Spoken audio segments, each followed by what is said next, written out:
mean, they've been conserved since the time of lobsters, right? There weren't trees around when lobsters first manifested themselves on the planet.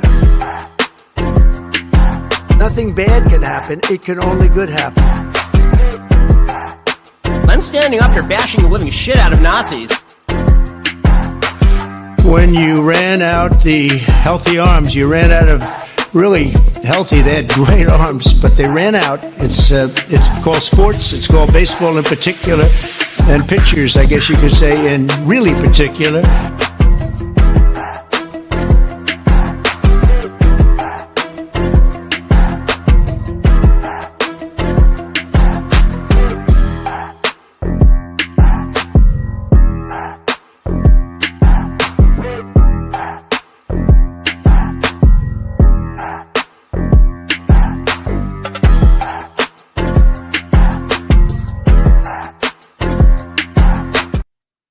All right, how's everybody doing? Welcome back to the show. I'm Boston Brian. This is Blunt Politics. I appreciate you joining me once again. Make sure you hit the like button on the way in, subscribe to the channel. It's Tuesday, November 11th, 11/11. And yes, we'll be talking about the Democrats and the independents, the 8 senators that, again, capitulated at the worst possible time, at the dumbest possible moment, just throwing away all the leverage that Democrats held in their fucking pockets. All the cards that we held have now been thrown away. So obviously we'll be discussing that. I know a lot of people don't care much for hearing, people on the left talk about people on the left or Democrats, but I apologize for that, but it has to be done. It needs to be done. It needs to be discussed. We need to get it off our chests. It's good to see that a lot of people are on the same page in the reactions on this, at least, whether it be people online, whether it be, political commentators, or whether it be, people in political government themselves calling this stuff out for the mess that it's just a fucking mess. It's just the dumbest, most irresponsible political move you could possibly think. And it's not the first time that we've seen this. There's a ton to talk about. There's a ton that we're going to look at. We'll obviously be looking at the senators that are responsible for the vote, the timing of this and why it was so stupid and how we were just starting to see some of the fruits of our labor in trying to get ahead of the messaging and, making sure the American people knew exactly what the shutdown was for and about and was costing the American people. We'll be talking about, Gene Shaheen on with Fox. We'll be talking about Angus King on with, Morning Joe. We got Bernie Sanders we'll be listening to. But before we do all that, what do you say we bring in the fabulous chat before I get on a rampage here? Right? I don't want to go on a rampage and forget about the chat. So I appreciate you mods. Thank you, as always, all of you fantastic people in there for keeping that chat a safe place. And thank you, as always, to all the chatters in there chatting away, throwing in emojis, making sure people are aware and, informed and engaged. So I appreciate you guys. Thank you, Julie. What's up, Kelly? What's up, Gamer? What's up, Jeff? Hello, Andrea. How are you? What's up, Laura? How are you? Leah, Victor, how are you? Butterflies are free. Roxanne, what's going on, Mama Brooke? How's everything? What's up, Kelly? What's going on, everybody? Make sure you hit that like on the way in. Oh, thank you, Angela. I appreciate that. Congratulations for being a member for 16 months. I do appreciate that. And any, membership milestones, super chats, super stickers, anybody that sends a Venmo is right here up in the corner. Anybody that signs up for, a membership, we highlight at the end of the show and make sure we give you a shout out at the end of the show in case I miss it going by. But yeah, lots to talk about. Lots to discuss, lots to get into. We got a couple clips here from Donald Trump recently as well to get into, so it's not going to be all bad. We'll be having a little bit of that to laugh at as well. I think he sat down with Laura Ingraham for a couple dumb moments, and then I think he had a couple other dumb moments in a press conference as well. But yeah, lots to get into. U.S. killing more people, and another 2 more alleged drug boats, strikes on alleged drug boats in the Pacific. And again, we'll be breaking it down as the UK suspends its intelligence sharing with the US over these boat strikes in fear of being linked to these war crimes that have been ongoing that we've been hearing about. I think it's another 6 people that were killed in these strikes, if I'm not mistaken. Oh, thank you, Linda. Congratulations on 17 months. Thank you, Angela. Democrats voted to end the shutdown because people were going hungry and Republicans don't give a fuck about people going hungry. I disagree on that one. I disagree on that one. I think it's the senators that had the least to lose. And again, the senators that don't have anything to worry about until 2028, the ones that are fucking not, retiring themselves, not seeking re-election, that were picked out to be the scapegoats in this situation, to hand Donald Trump a victory without receiving anything in return. Like, this is politics. We continue to talk about how the Democrats don't hold the power. We don't have the cards as far as, holding office in the presidency, holding the Senate, holding the numbers in the House, right? So this was our moment. This was our ability to have leverage, our ability to hold the cards and sway, just a little bit of what happens inside of this government to make sure that it is helpful, it is beneficial to the American people, as opposed to, robbing and stealing and cheating them out of the rights and care that they so deserve and are afforded to as American citizens. There's so much to talk about in this. And again, I know some people ain't going to like it, and I could give a fuck less because, again, if you think this is, if you're watching a show that's just going to continuously pat the Democrats on the back, pat them on the ass and say that they're doing everything right, you're watching the wrong fucking show. And clearly you haven't been watching for long enough to understand who you're talking to here. And again, that's not to any of the comments or anything like that. I believe me, it's not to any of those. And I appreciate you, Michael, for the being a member for 14 months. We get knocked down, we get back up, which is what we're going to have to do. But again, the only way that you can get back up is by discussing how the fuck you were knocked down in the first place, right? Like, nobody great has ever made it anywhere without moments of introspection, right? Where you're supposed to look in yourself. You're supposed to fucking look in the mirror and say, okay, what could I do better? You're supposed to take critique and criticisms from other people.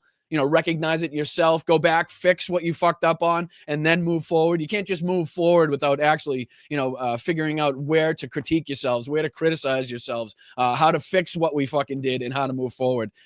So that's what I hope to do in this. And again, we're not going to beat a dead horse. We're not going to fucking, stick on it too much. But I do want to make sure that people understand that there was not a political advantage to be met here. We were nearly in 40 days of the longest government shutdown in U.S. history for a fucking reason.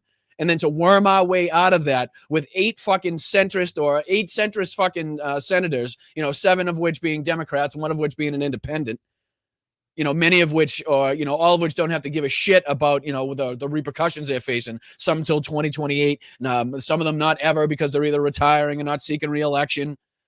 So this was very calculated. This is very purposeful. And again, as far as Chuck Schumer is concerned, he's either fucking ignorant. He was either completely ignorant to all this, which you're not gonna be able to use as a fucking talking point after we hear what people like Jeanne Shaheen and Senator Angus King are saying, because this was run through the leadership at all channels. So you either believe that Chuck Schumer is ignorant, or he's the most ineffective motherfucker that we could possibly have in Democratic leadership right now, because he couldn't get all of the Democrats on the same side. He couldn't, as a leader, make it a point if, again, this is giving him way too much credit and actually taking into account that he meant to vote no, wanted to vote no, and didn't just use the fact that he knew he had the 8 senators to vote yes as a reason to vote no himself and keep himself out of the bullseye, out of the spotlight, which didn't fucking work, right? Isn't working, because, again, you're either ignorant or incompetent. Right? You either didn't know that this was going on, which, again, isn't going to be able to be used as a talking point because of what we're going to see here from these assholes, taking a look at what they've been saying about this as well. Or he's just completely ineffective because he was unable to get his fucking team, that he's the leader of, under the same umbrella, under the same fucking idea, and get on the same page with how we should vote and continue this. Again, just as we were seeing the benefits, the impacts of our fights, right? Like, I didn't fucking fight, for 2 hours, several days a week to get ahead of the messaging. I didn't see my fucking political commentary colleagues on whatever platform, Twitch, YouTube, Instagram, work their asses off to get ahead of the messaging in this, where Democrats fail to do so often. Where we were able to sit online for several hours a day and talk to you people and get ahead of the messaging here and get people to understand exactly why the government was shut down and exactly what we wanted to see. We don't want to see the subsidies go away for the ACA so that premiums for people double, triple, quadruple, right? We don't want to see that. We don't want to see, children starve. But again, that was the emergency situation, was above and beyond the shutdown in and of itself. We're just starting to see. We just saw Donald Trump come out after the fucking ass kicking, the drubbing that Republicans took in the elections the other night. Like, just remember how good it felt, how much hope you had once again, how you remembered what it felt like to win elections and to feel like, the majority of people in this country were on the same side, were thinking the same things that you were thinking, right? We saw Zoran. We saw the other fucking elections in Mississippi, Georgia, New Jersey. All great signs. And this was all, in my opinion, just completely fucking thrown away as far as the momentum is concerned because of the fucking actions of these 8 senators who clearly handed Donald Trump a victory and want us to believe that we're supposed to trust Republicans to have some phantom vote in December. Like, where are we in fucking today's politics where we're trusting Republicans to do what's right for the American people?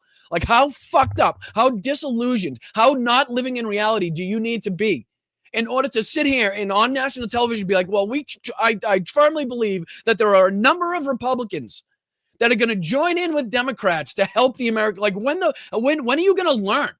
When the fuck are we going to learn that we are not playing old politics? We are not playing by old political rules anymore. We cannot do things the same way that we have been. We cannot handle these situations the same as they were handled in the fucking 90s, in the 2000s. We're not in the same game. We're not playing by the same rules. Republicans are not playing by the same rules. Therefore, something has to change with us on the Democrats as far as fucking, policy is concerned, as far as strategy is concerned, the way we fight.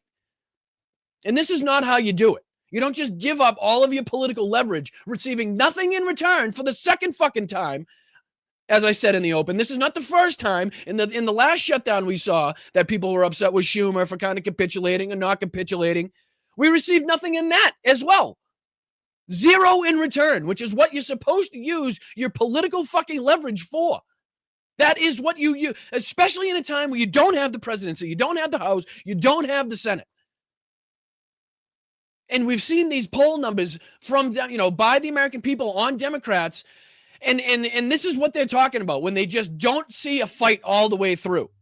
When we're finally starting to see Donald Trump come on national television and talk about how Republicans are getting hammered on this shutdown thing, calling emergency meetings, talking to his fucking colleagues and giving them you're screaming at them because of the miscalculations, because of the election results, because of the polling numbers on the shutdown. It's fucking unbelievable at this time, after almost 40 days of the longest shutdown. This is when we're going to see it from these assholes. From these assholes. Again, in case you want to put a face to the name. Let me see. Yeah, these. Here you go. Let me throw these on the screen. Oh, my apologies. Let me throw these on the screen. So these assholes here, I'll get out of the way so you can see them clearly.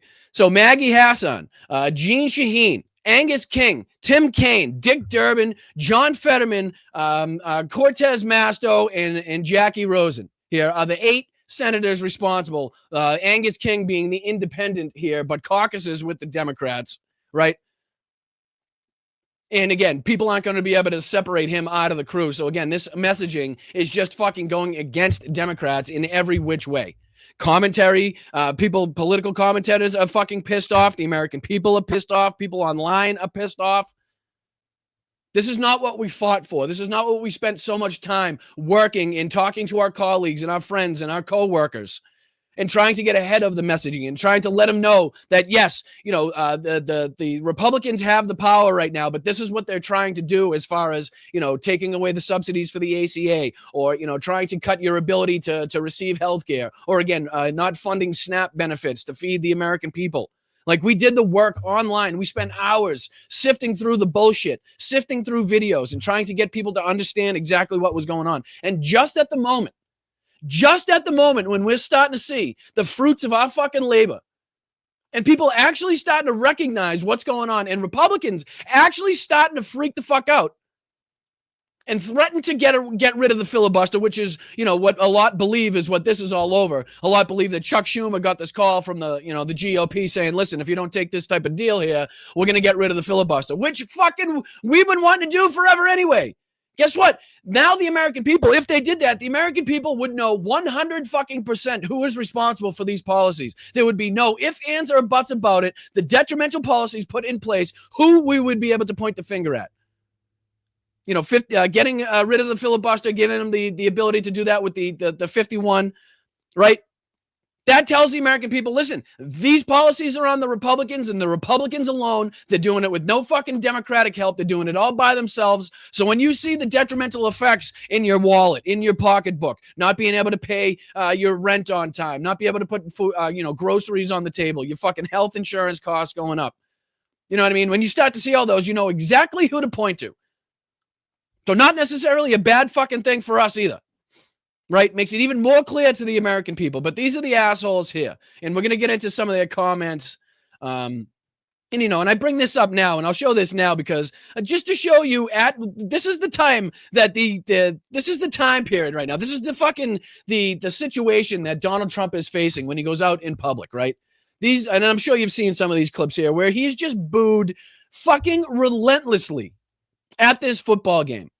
And to make it even more poignant, he's sitting here trying to swear in some cadets, right? And you know how much, this country respects its military, right? And you know how much this country pays tribute. And, a lot of the times when you see any military figures being honored at sporting events, how the crowd reacts and how honored they are to have those people there, and how the vast majority of the people in these stadiums are incredibly respectful. They stay silent when they need to stay silent. They remove their caps, right?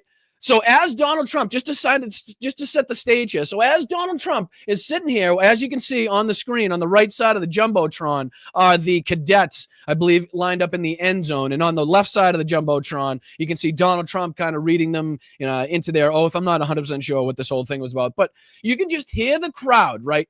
And again, not paying their respects, again, to what is supposed to be a military honor there, but just so focused on how pissed off they are at Donald Trump, right? How bad their lives are right now, and how much this guy is out lying to the rest of the world and how great everything is in the economy of the United States, a couple clips of which we'll play later on in the show. Then people cannot even help themselves but to just sit and boo relentlessly at this guy. I mean, listen to this. Listen to this.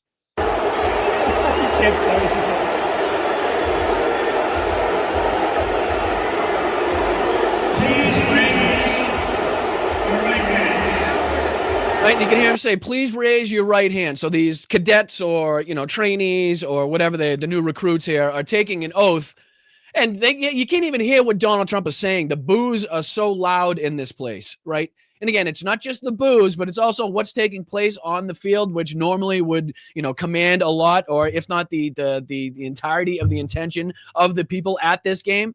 Not even focused on it, not even paying attention to what's happening on the field, solely focused on booing the shit out of Donald Trump.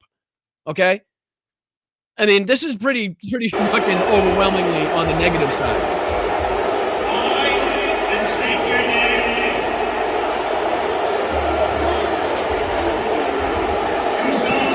Crazy is there's not even that many fucking people in the stadium. Ton of empty seats still here. So just imagine what that place would sound like if it was packed. But Donald Trump and Pete Hegseth there, as you can see, just to Donald Trump's right, just were incredibly uncomfortable. But this is how people are feeling in this moment.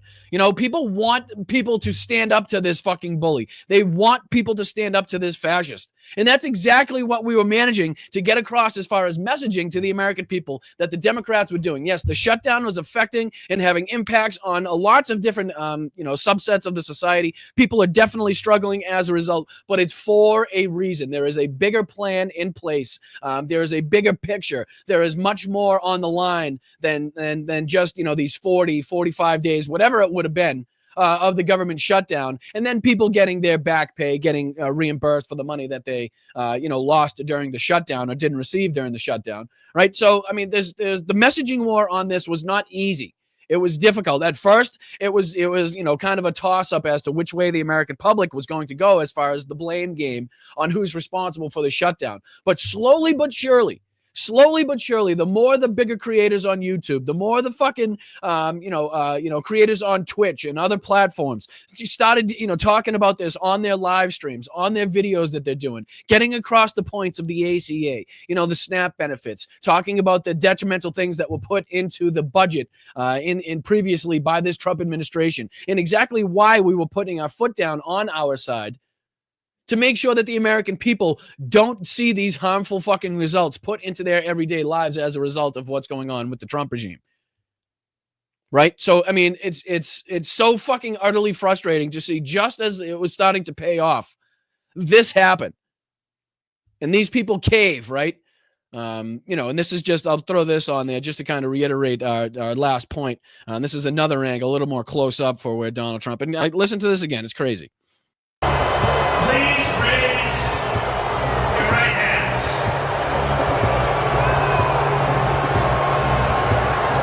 I, and say your name. I mean, you can barely hear the guy speak over the booze. So again, just to kind of, reiterate the sentiment, just a fraction, an anecdotal example of the sentiment right now. And at a time when this guy's doing stuff like this, right? When he's pardoning the people solely responsible for trying to overthrow a free and fair election. So, we'll talk about the illegal murders that this fucking regime has pulled off now with another 2 strikes, killing another 6 people in what they're deeming Venezuelan drug boats or cartel boats, right? So above and beyond that, above and beyond the CIA actions sanctioned in Venezuela in an attempt to try to remove Maduro and seize the oil, above the war that he's threatened with the Mexican cartel, above, the lack of fucking, support that he's shown for the people in the military of Ukraine. And again, allowing Vladimir Putin, timeline after deadline after timeline after deadline to continue his murderous fucking run into Ukraine. Above and beyond the farmers that have been hurt in this country because of the tariffs, because of the policies put in place by the Trump regime in China and Argentina, and sending $40 billion to Argentina. Above and beyond what we're seeing now with the military in and around our cities, stripping black and people of color, brown people out of their homes, out of courtrooms, out of hospitals, out of the places of work, rounding up American citizens. Above all that, above the fucking, the cost of housing, above the homeless crisis, above the lack of jobs, of the shutdown. I mean, the whole fucking thing, if you can list all of that, above and beyond all that, now slipped into the news cycle, just behind the Democrats' capitulation is this now of Donald Trump pardoning, I think, what was it, 77? I don't know if I'm sure I have that name. It might even been more than that, but a shitload of people involved, some of which you'll recognize on the screen here. Rudy Giuliani, Sidney Powell, and the rest of these morons that were involved in, trying to overturn the 2020 election. This is just a short clip from NBC News kind of detailing this whole event, a lot of which, people haven't even heard of, people that they haven't even seen because of, the other things going on in the news cycle. Things kind of overstepping this in the news cycle. A lot of people aren't even aware of this. But again, check this out. They supported President Trump's efforts to overturn the results of the 2020 election. Tonight, Rudy Giuliani, then Chief of Staff Mark Meadows, and 75 other allies have been pardoned. This is bigger than Donald Trump. The White House says these great Americans were persecuted and put through hell by the Biden administration for challenging an election, which is the cornerstone of democracy. Still, the pardons are largely symbolic, since they don't. So just as the American people are begging Democrats to step up their fight, to continue to stand up to this, and again, what Angus King here said, he should be fucking removed from office immediately. Immediately. I don't know how it's fucking legally possible for it to happen, but it should happen after what I'm going to show you that Angus King said.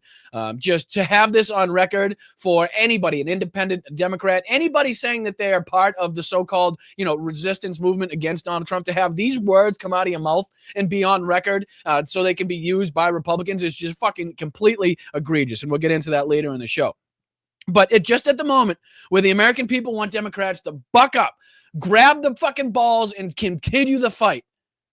Just at the moment when the other side here, Trump and the Republicans, are continuing to spit on the Constitution, spit on democracy, spit on, the normal way of governance in this country, blatantly in our faces, in broad daylight, is at the same moment when these fucking people capitulate.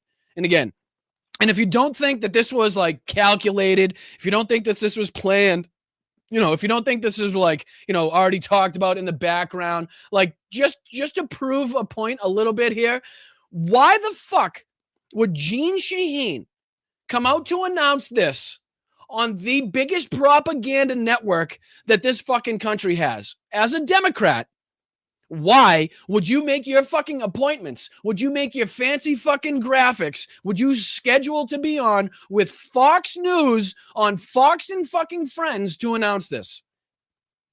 Why not, again, not to say I have any more love or respect for the other channels, but if you're trying to send a message, right? What message are you sending by hopping onto the propaganda network that put us in this position in the first fucking place to announce this capitulation? I mean, listen to this bullshit, too. Listen to what she has to say here. It's fucking unreal. It just makes my skin crawl, these people. It fucking boils my blood. Right now, the end may be near for the longest government shutdown in history. And again, on with Brian Kilmeade. That's the best choice. Yeah, let me go on with Brian fucking Kilmeade on Fox and fucking Friends to announce this shutdown as a Democrat that I'm trying to get the messaging across to other Democrats, right? So yeah, Fox and Friends, clearly the first choice, first place I'd think of to go and announce my fucking. I get shit flying all over the place. I'm all fucking pissed off and flustered. These motherfuckers. 8 Democrats, including our next guest, voted with Republicans to break the filibuster in a key first step. Democratic Senator Jeanne Shaheen joins us now to talk about. Fuck you, bitch. Fuck you. Fuck you. Senator, thanks so much for joining us. Good morning. Can you give us an idea and our viewers an idea what happened behind the scenes to have you, Senator Kane? Yeah, please do tell us. And while receiving absolutely nothing but a fucking empty promise from the party that has absolutely nothing to give but empty fucking promises and apparently missiles to brown and black people, please do tell me how we're going to rely solely on that fucking word that means absolutely nothing, to go ahead and say that we're going to rely on this vote in December to make sure that the subsidies continue so that these fucking premiums don't quadruple for people in this country. Fuck.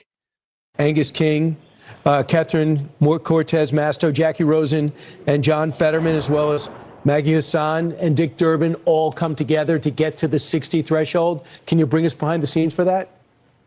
Well, there had been. So what is it? So it's like, I forget what the actual, I could probably pull it up, but I think Dick Durbin is retiring. I'm not sure. Another of these assholes is retiring. A couple others aren't up for, re-election until 2028. So they're all fucking set. Some of them aren't seeking re-election. So it makes it seem like this was very calculated, a very calculated move to pick people that were in the best position possible to be used as scapegoats without having to fear the repercussions, right? And again, while this is all being talked about, listen to all these people continue to slay, and the fucking through line is that leadership was kept in the loop at every single turn. So this means that Chuck Schumer knew at every single turn that he had these 8 fucking senators, which means he could afford to vote no and kind of stay in the shadows and be like, oh, I disagree with this bullshit. Oh, fuck. Going on really since the shutdown about how could we work together. Thank you, Nancy. I appreciate that. Thank you so much, Nancy. I appreciate you. I know it's a frustrated moment. So we all got to get it out. That's what this show is going to be about. Let's get it out. Let's do a deep dive into what went wrong, why this is stupid, both politically and as far as trying to combat what Donald Trump is doing, why it's stupid as far as messaging. And then again, as everybody's, correctly saying, we do need to, pick up the pieces and try to, pick up and find out whatever's left as far as the momentum from what we've built and what we've been able to do over the last couple months and use that going forward. So I hope everybody knows that. And as far as I'm being pissed off, absolutely, but I in no way intend to let this affect us. As far as going for in the long term, I just, want to make sure that we call out what the fuck is going on, get it out of our systems, make sure that everybody knows that you're not alone in your thinking, that again, you can go online and people are just as pissed off as you. You can go onto, any of these YouTube channels, bigger commentators, smaller commentators, and they're just as pissed off as you. Even some of the fucking media, even some of the politicians themselves, which we'll be talking about. Bernie Sanders had a lot to say. Dean Obeidallah had a great clip on, I believe it was MSNBC. A lot of people having something to say about this. So you're not alone. None of us are alone. Don't feel like you're alone. It's okay to be angry. It's okay to criticize. It's okay to critique. and it's okay to ask for, new ways of doing things, right? So that's what we are intent on doing here. And again, I'm just going to play a little bit more of this ridiculous fucking, just listen to their justification on this. It doesn't take much to see that this is just asinine from what we know about the Republican Party, what they've shown us in recent memory and over the last 10 years, and how much we could fucking trust them, right? I mean, it's just crazy. Work together to end this. How could we make sure that we can address healthcare costs for the millions of Americans who are seeing their healthcare costs rise as the result of the bill that was passed in the summer that the president wanted? Right. And again, so you just gave up your leverage to do exactly that. The only bit of leverage, the only fucking cards that we had in our pockets, you just gave up to see that. And now, again, we are solely reliant on the words, the fucking empty promises of the Republican Party to say that they're going to do something in a couple months, which we know damn well isn't going to fucking happen because they've wanted nothing more than to do away with the subsidies to the ACA and fucking smash Obamacare to death. It has been their goal. It has been the primary goal of the Republicans for fucking years now.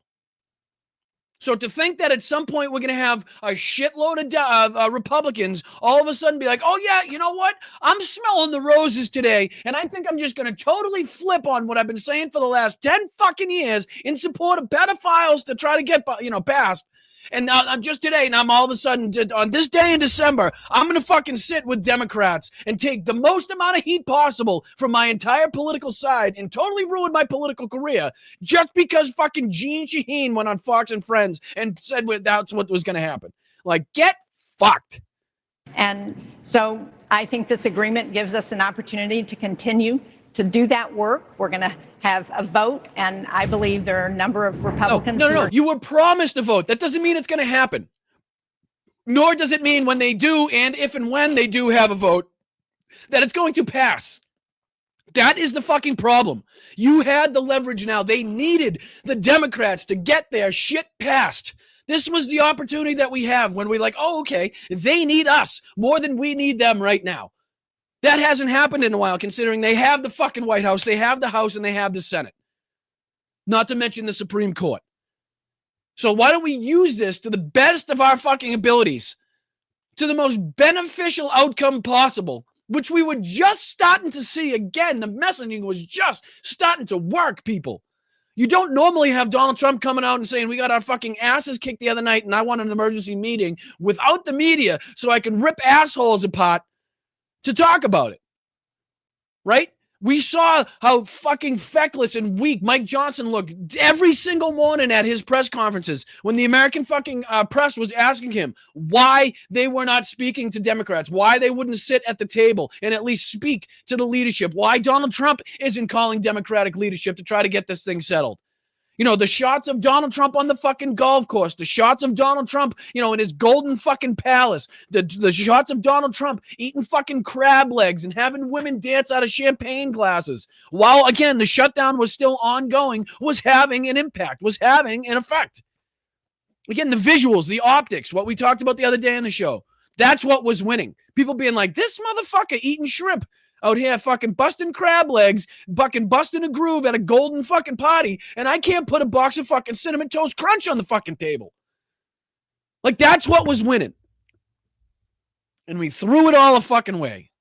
Going to join us in trying to address. Yeah, this is the part I want you to hear. This is the one part I want you to hear. How fucking delusional do you need to be? How stuck in old time politics do you need to be to fucking get in front of a camera and say this shit in 2025, knowing what we know and who we know is on the other side of that fucking political aisle? Listen to this horseshit. Gives us an opportunity to continue to do that work. We're going to have a vote, and I believe there are a number of Republicans who are going to join us in trying to address healthcare costs for Americans. I believe there are a number of Republicans, a fucking number, a whole fucking group of Republicans hidden somewhere in that decrepit fucking, ignorant, stupid fucking party, that MAGA movement, these assholes that have done nothing but support pedophiles, hide the fucking Epstein files, allow this man to rob, cheat, and steal at every fucking turn.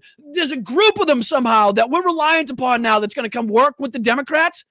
Who the fuck are these people? Who the fuck are these people? How can I, Boston fucking Brian, in a fucking little blunt politics here, know that how stupid that statement is, considering what we've seen over the last 10 years from Republicans? But Gene Shaheen, with absolutely no fucking shame whatsoever, can get in front of Fox fucking News and say that with a straight face. How is that fucking possible? Who does she think she's fooling? Does she not think that we've seen the reality? We don't live in the same fucking universe that she does? Trust and rely on fucking Republicans, a whole group of Republicans to come over and work with Democrats? Since when? Since fucking when is that something we can rely on? Because I think it's been a few fucking years. Good God. Americans, but we're also turning the government back on. We're making sure that the people of America can get the food benefits that they need, that air traffic, which was the goal of the Democrats too, but not at the fucking, not at the, the expense of people's health care, of the fucking subsidies, again, which will make, if removed, will make the premiums go up double, triple, quadruple. Right? Again, there's a reason. We want the government to open too. This isn't going to be a fucking, a forever shutdown by the Democrats. There was a reason, a purpose, a goal behind these things. And then this is what I was talking about from Angus King, again, the independent, the so-called independent that caucuses with Democrats in this fucking group. And again, what he says here, he should fucking hand in his resignation yesterday. Whenever this interview was, should have been handed in right at the fucking end of it. Right at the end of it. Why did you decide Listen to this shit. Listen to this shit. I'll play it from the beginning. I'll make it big on the screen for you. Listen to this fucking shit. Angus King on with Morning Joe. Why did you decide to vote with Republicans to open the government? Well, Joe, you have to go back to what the strategy was at the beginning of the shutdown. There were two goals, both of which I support. One was standing up to Donald Trump. All right, so he says in the beginning of this, one goal was standing up to Donald Trump. Now, just wait till you hear the fucking line. Wait till you hear what he says in this fucking interview. The other was getting some resolution on the ACA premium tax credit issue. The problem was the shutdown wasn't accomplishing either goals. It was. It absolutely was. And if not, it was telling the American people that the Republicans are responsible for not giving them those policies, for not allowing them those benefits, for not making their lives that much easier. And again, the only way that we could possibly get them to do this was using the leverage that we had in this government shutdown. Now, zero leverage, zero cards. And we're in the same fucking boat, and we're just hoping and reliant, again, upon these, fucking unbelievable Republicans that have been so trustworthy and so unbelievably beneficial to the American public over the last 10 years, right? Who says that? Nobody. Listen to this. Listen to this. And there was there was zero likelihood that it was going to. In terms of now there's zero. Now it's zero likelihood that it's going to. Now that's what you've accomplished now by caving in at this exact moment. Now it's 0%. Before, the chances and the percentage was growing by the fucking day, by the when the American public was starting to realize, slowly coming to terms, because again, not everybody's as politically involved as we are, as people that watch these other different shows are, right? So it takes people a little while to catch on. They may have heard about it, but they don't know the ins and outs. So once they do start to hear the messaging that people like me, that people like other fucking political commentators in here that spend hours and hours and hours and hours a week trying to get across to people to make sure that they understood what was going on during this shutdown and why it was taking place and what we were fighting for and what was on the line for the American people. Just as that's starting to fucking take hold and take shape, these assholes decide to cave in. Because they don't like the fucking way that I don't know, what it was looking, apparently. I'm not sure. Up to Donald Trump, the shutdown actually gave him more power. Exhibit A being... Is that what we saw? Did we see it give him more power? Because I'm pretty sure that Doge existed before the shutdown. I'm pretty sure that Donald Trump was firing illegally government workers and federal workers before the government shutdown. So again, the fact that we're trying to say that like this gives Donald Trump some fucking like unreal and unusual powers. He was using these illegal, unconstitutional powers that he doesn't have to begin with before the fucking shutdown. So don't give me this bullshit that we're worried about, like, oh, what Donald Trump will do with the powers. He's already been doing it. He's been fucking doing it. The guy's made $1 billion in fucking crypto. He let Doge loose in our, in our fucking federal government. He's stripped federal workers of their jobs by the hundreds of thousands. He's kicked people out of the military. He's stripped Air Force veterans away from their fucking benefits because they were trans. I mean, the list is fucking endless. Not to mention it's Veterans Day. Happy Veterans Day. And I'm sorry I didn't get that out, earlier on in the show. Thank you to everybody that served, this country that sacrificed so much, regardless of what year, regardless of what fucking rank you held. It doesn't matter what it is. Thank you so much. And I do my sincerest apologies for not saying this earlier on in the show, but I've been so frustrated and so pissed off and so, backed up not having a show and trying to get this shit out that it just kind of, I do apologize about that. Nothing that's right hand up on me. There's no excuse for that. But, happy Veterans Day to everybody. I just want to make that, clear first and foremost.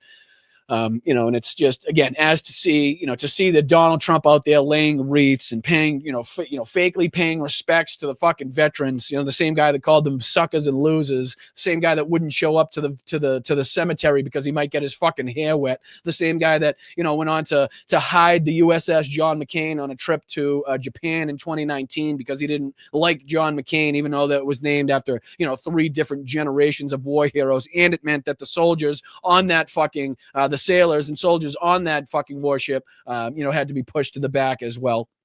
Above and beyond mocking John McCain for not having use of his arm because he was tortured at the Hanoi Hilton after being shot down, over Vietnam. Above and beyond saying that he likes veterans that weren't captured, weren't POWs, as opposed to ones that were.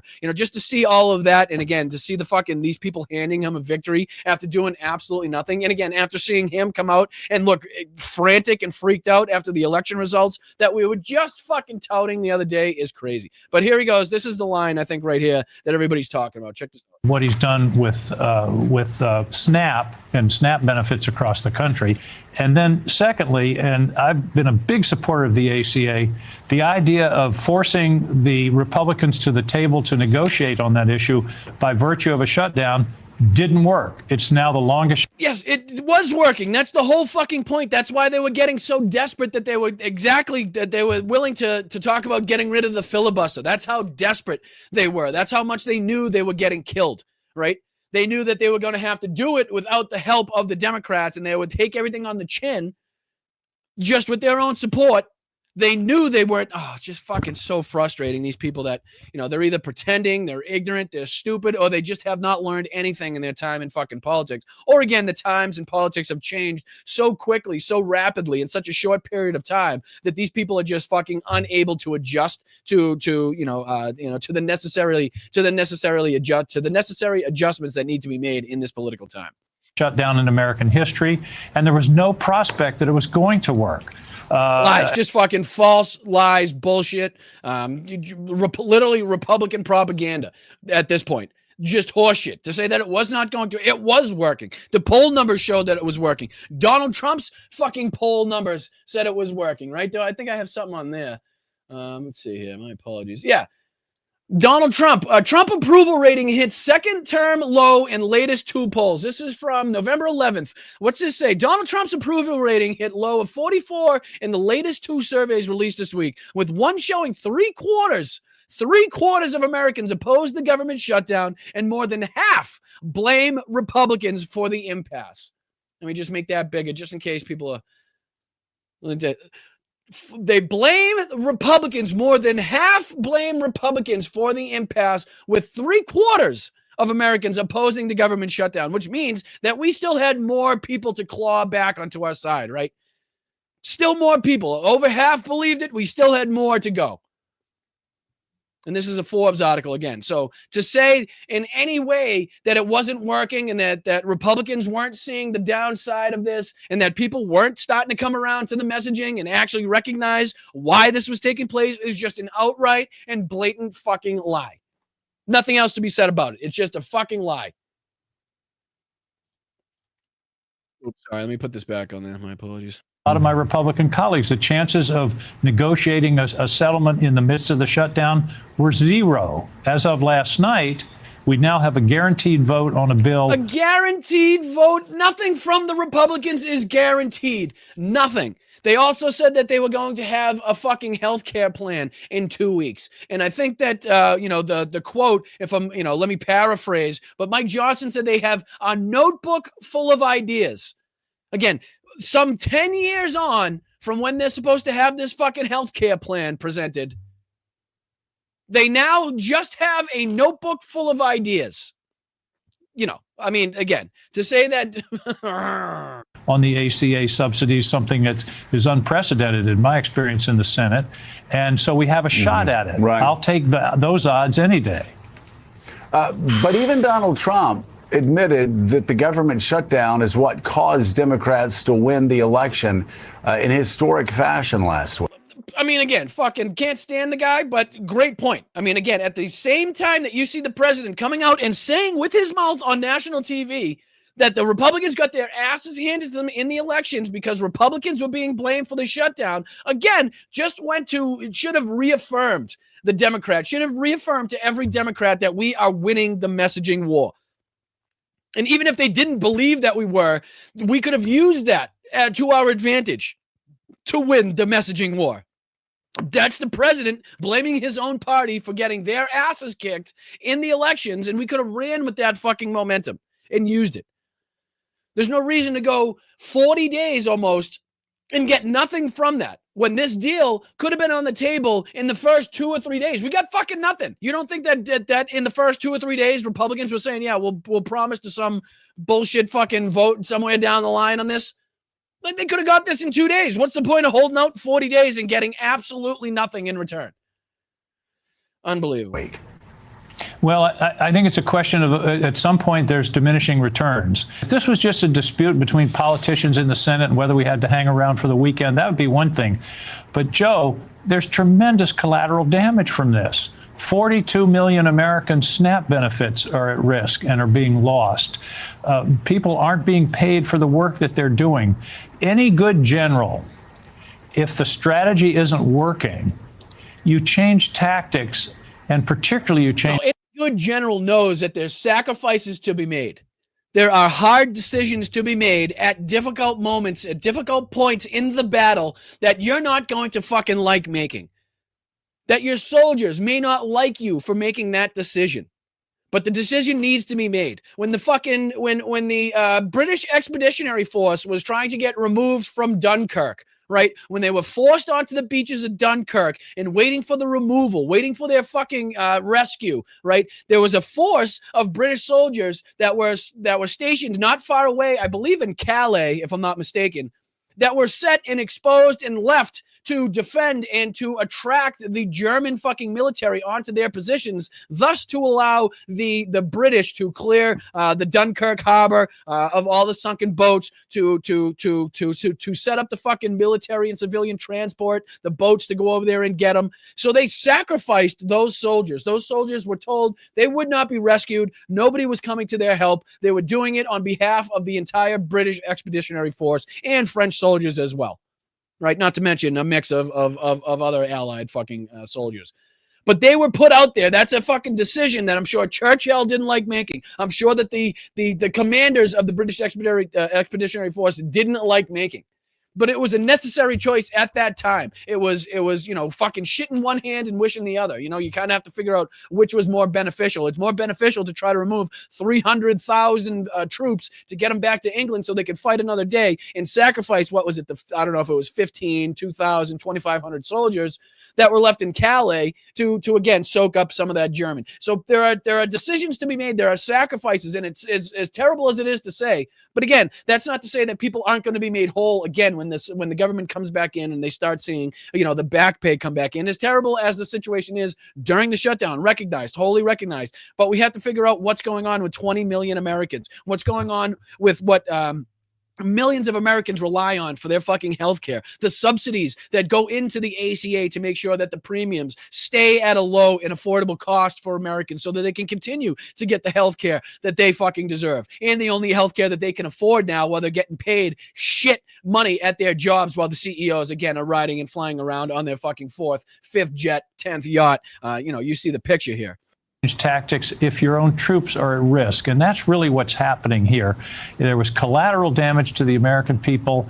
At the same time, the goal wasn't being achieved. So we're going to change the narrative, and now we have a guaranteed vote within the next month. Again, how stupid do you need to be solely reliant upon the fucking words, the empty promises of the Republican Party, of Mike Johnson, of fucking Thune, of these assholes that have proven time and time again to be untrustworthy, to give a shit about nobody but themselves, to help nobody but their fucking party and the Der Fuhrer. Why are we, like, since when are we back to this, like, let's reach across the aisle bullshit, and we're hopeful that they can reach across the aisle again? We are not there. I'm very hopeful at some point we get back to that in American politics, but anybody that believes we're in that situation now is living in fucking Mars. I'm sorry. Hasn't been paying attention for a fucking lick. On the ACA tax credits drafted by the Democrats that the majority leader has agreed to bring to the floor. That's a big deal, and it gives us a chance to put the Republicans to the test. Are you going to work with us on this issue or not? In the midst of the shutdown, they just weren't talking. Wait a minute. So he didn't even, my apologies. Let me see here if I can pull this up. Let me see. Because, of course, the one section that I pulled up in that fucking thing is the one section that doesn't have, this right here. I'll play this. My apologies. This is the section everybody was talking about in this. Let's see what you're looking at. Yeah, you're looking at it here. So this is Angus King, and again, in that same interview here, talking about, again, just something that should be illegal to come out of any Democrat's mouth right now. Should hand in his resignation immediately after saying this on With Morning Joe. Check this out. Well, Joe, you have to go back to what the strategy was at the beginning of the shutdown. There were two goals, both of which I support. One was standing up to Donald Trump. The other was getting some resolution on the ACA premium tax credit issue. The problem was the shutdown wasn't accomplishing either goals, and there was there was zero likelihood that it was going to. In terms of standing up to Donald Trump, the shutdown actually gave him more power. Exhibit A being what he's done with SNAP and SNAP benefits across the country. Oh, by the way, Joe, you're going to love this. Guess who's getting paid during the shutdown? Not the park rangers or air traffic controllers. And then he tries to use this like tagline because he knows everybody's so mad at what ICE has been doing. Everybody's so frustrated and incensed at what ICE has been doing in their neighborhoods. So he tries to use this as like a tagline, as justification to be like, well, guess what? We during the shutdown, ICE is getting paid, but other people aren't. We don't like that is happening. But again, that doesn't take away what else has been affected, why we were fighting for this shutdown in the first place. Again, nobody likes to see the fact that ICE is getting paid, but again, that's another one of those things that we have to take into account, as we look at the bigger picture and trying to help the American people on a broader base. But again, listen to this, because that other clip that I played must have been edited somehow, so I'll play this one. Where he talks about, and I'll give you the quote here. The quote that he says is, standing up to Donald Trump didn't work, right? So that's the quote that, again, an independent who caucuses with Democrats is now leaving Republicans to use at their fucking free will.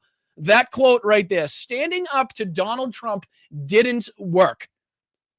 Now, does that sound very resistance movement-like to you?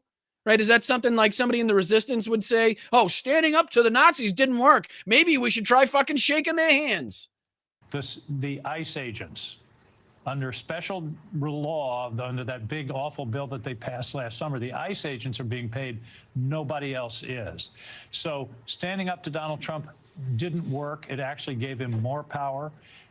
Well, Joe, you have to go back to what standing up to Donald Trump didn't work, ladies and gentlemen. That's what he says. That's what he says. Standing up to Donald Trump didn't work. And these are the people supposed to be leading the fight. These are the people with power in our government, supposed to be in charge of the resistance movement, supposed to be leading the resistance movement against this fucking government. Like, give me a fucking break. Give me a fucking break. The fact that you could even allow that sentence to come out of your mouth, knowing the times that we're in, knowing the authoritarian fascist push, the fucking illegal, unconstitutional actions, the murderous fucking role that this government is on. And this guy's going to say that standing up to Donald Trump didn't work. When Donald Trump himself came out and said that he was getting his ass handed to him per the elections, per the fucking shutdown. So we have the opposition leader telling us that our messaging is working, and we have a so-called independent who caucuses with Democrats telling us the complete opposite, telling us that the messaging isn't working, even though the opposition leader tells us that it is. Oh, it's fucking so frustrating. And just to get a little, sunlight into our day here, here's somebody that actually knew the harm that this was going to cause. Here's Senator Bernie Sanders here talking about what this vote was going to do. And then we have a quote after from Bernie talking about, how he feels after the vote as well. So here, I'm just going to play a couple minutes. I think it's like 2.5 minutes in. And then we'll get on to a few more of the clips. Again, Dean Obeidallah was great on MSNBC as well. And then we have a few more headlines and stories to get to. Again, 6 more killed and 2 more strikes by the U.S. on more strikes on boats in the Pacific. And then we'll be talking about how the U.K. has suspended U.S. Intelligence sharing with the U.S. over the U.S. boat strikes. Again, probably taking a step back and trying to remove themselves from the implication of war crimes. Let's see if we can bring this in. This is Bernie Sanders. And again, let's just see if we can hear what Bernie had to say. This was before the vote took place. Senator from Vermont. I understand that the way the process has been developed, it is impossible to delay the votes that are going to take place. And if that were not the case, that is certainly what I would do, because I think it is important that the American people fully understand what is being voted on today. Everybody in America knows that our current healthcare system is broken, it is dysfunctional, it is cruel, it is by far the most expensive healthcare system in the world, and the only healthcare system of any major country that does not guarantee healthcare to all people as a human right, covering every man, woman, and child. We are unique in that respect. And yet tonight, what this Senate is about to do is make a horrific situation even worse. So let's be clear what this vote is about. If this vote succeeds, over 20 million Americans are going to see at least a doubling in their premiums in the Affordable Care Act. In my state of Vermont and throughout this country, for certain groups of people, it will be a tripling and a quadrupling of their premiums. There are people who will now. So let's just, I don't know, just say you have some health, impacts. You need, you rely upon this. You may pay, I don't know, let's say, I'm not sure, this could be out of the ballpark, but let's just say for shits and giggles, your premium right now is $1,000 a month right now. Okay. And you are barely making that work. You are barely making the rent. You are barely making it so you can have gas in your car to go to work for the week. You are barely making it so you can put food on the table right now. Just budgeting in that $1,000. What happens if that $1,000 goes to $4,000? What if that $1,000 is now $4,000 a month that you have to pay? Or if the $500 is now $400? I mean, if the $500 is now $2,000, right? Or if the $200 is now $1,500. What is that going to do to your budget? What's that going to do to your ability to put food on the table? What's that going to do to your ability to pay the fucking cable, to pay the electric, to pay the heating, right? What is that going to do for you guys, the American people, right? Because and again, not to jump around too much, but as you guys are living through, and I myself am living through the harshest realities of this economy. We got Donald Trump on with Laura Ingraham talking about how the voter perception of the economy issue is another Democrat hoax. It's another Democrat hoax. Ingraham says, is affordability a voter perception issue of the economy, or is there more that needs to be done by Republicans? And Trump says, more than anything else, it's a con job by the Democrats, right? And then he says costs are way down, again, with his blatant, outright propagandistic bullshit lie in front of the American people, in which they can tell is a lie because, again, they purchase shit every single day and know that the costs are not going down. But again, just another minute here, and then we'll jump into another Bernie clip. Paying 50% of their limited incomes for health care. Does anybody in the world think that makes sense? And if this resolution is passed tonight, we are on a pathway to throw 15 million Americans off of Medicaid and the Affordable Care Act. 15 million. Our job is to create universal health care. Guarantee health care to every man, woman, and child, not throw 15 million people off the health care they have, low income and working class people. And he's 100% right. He's a fucking 100% right. He's spot on with what he sees politically. He's spot on with what he knows is going to happen in the future with Republicans. There's absolutely not a whole group of Republicans that is all of a sudden going to waltz over to the fucking left-hand side to all of a sudden back the subsidies on the ACA, what they've been trying to get rid of for fucking some time now. It's delusional and ridiculous to think so, and Bernie knows it. And again, here's another clip from after the vote was had. The vote total was, was counted. Tonight, 8 Democrats voted with the Republicans to allow them to go forward on this continuing resolution. And to my mind, this was a very, very bad vote.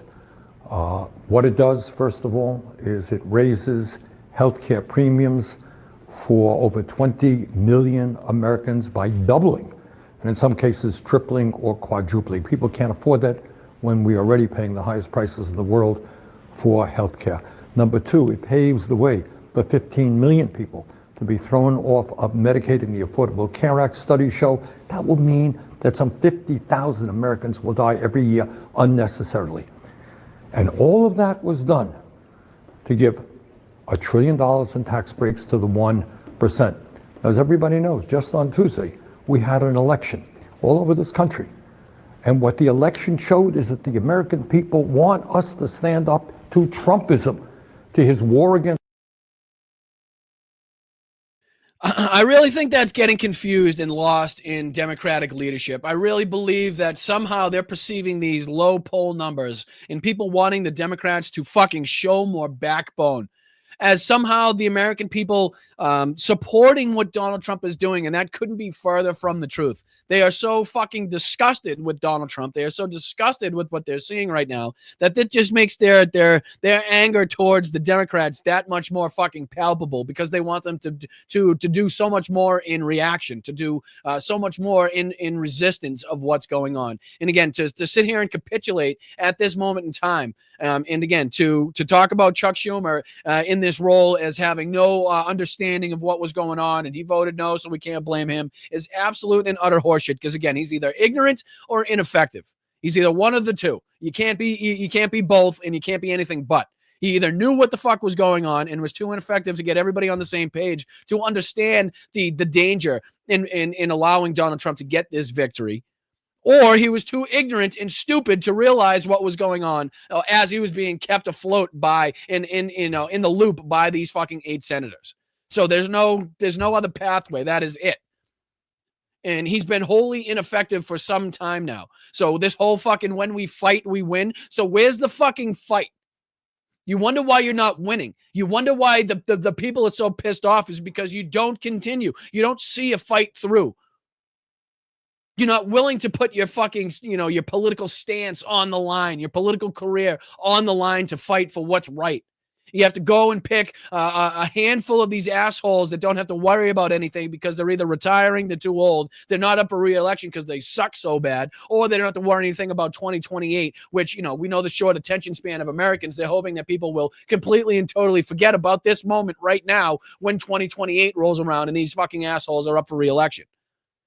They were picked strategically. Okay, so to think that Schumer had absolutely no fucking part in this is asinine.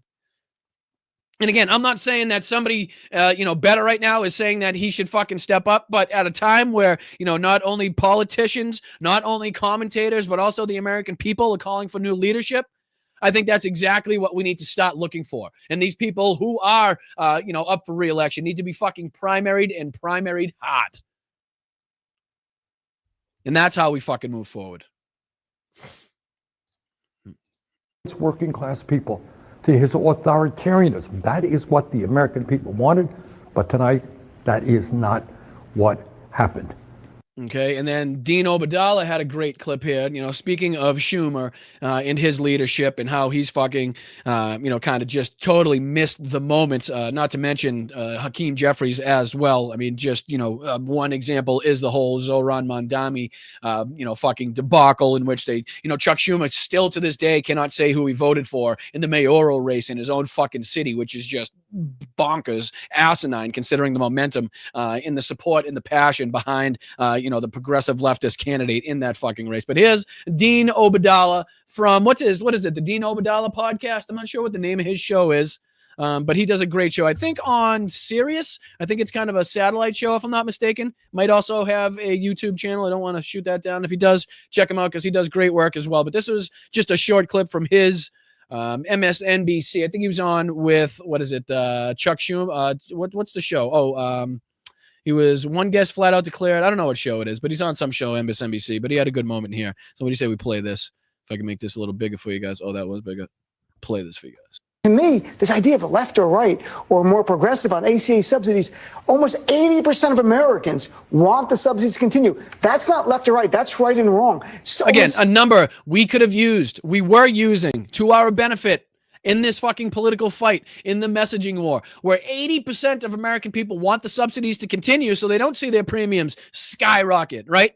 Another overwhelming number. Anytime the American people agree on 80% of something, that needs to be fucking hammered home until the fucking cows come home. I mean, you just can't, there's nothing that the American people agree upon at an 80% fucking interval. And when we do have that on one of these huge issues, we need to use that. And that's not what we did. We gave up our leverage. We gave up the fucking political capital that we had, the only political capital that we had in this moment in time. 60% of Republicans want the ACA subsidies to continue. Chuck Schumer should have negotiated a better deal. He should have been in the public more. He's not a bad guy, any stretch. He's just not the right person at the right time. We're going through a different time. You're dealing with a GOP that's an anti-democratic movement. They don't care what the American people think on an issue like this. So I think, honestly, this is the end of Chuck Schumer as we go forward. What do you think? And again, we need somebody. That doesn't mean we just remove people and have nobody to step up. I mean, we obviously need somebody to be able to fill the shoes, to fill the role, to fill the void, if and when that moment ever comes to fruition. But again, we need to fucking, put our thumb down here. We need to make sure that we pinpoint exactly what's going on. And if our leadership is the problem, if our leadership cannot point us in the right direction, if our leadership cannot be effective in front of the camera, if our leadership cannot be effective in messaging, and we're solely and reliant upon fucking political commentators, and then when those political commentators seem to succeed in the messaging war, we're just going to totally stab them in the back and capitulate and hand Donald Trump a victory while receiving nothing in return once again in a fucking CR, then it's all for naught. You know what I mean? And, I like the way he explains it. He has nothing against Chuck Schumer as a person, right? He's not going to say he's a dickhead or an asshole or anything that I would probably say. But he's just obviously not effective in this moment. He's obviously not built for this moment in time. This political, this political fucking theater that we're in, this political, situation that we're in right now in this moment in time. Chuck Schumer is not built for that. He's built for old time politics. He's built for old time bullshit. And had his time, had his day, had his his moment of effectiveness. But that moment in time is gone, and we need to find people to fill that void right the fuck now. That are younger, that are more energetic, that know how to fight, that know how to stand up to people, and are willing to put their fucking, political capital on the line to stand up for what's right. And I think there's, we could talk about like Senator Chris Murphy. So I think he put out, a good, let me see if I can pull this up for a sec, because he had something to say about this as well, if I'm not mistaken. Give me a second here. Let me see.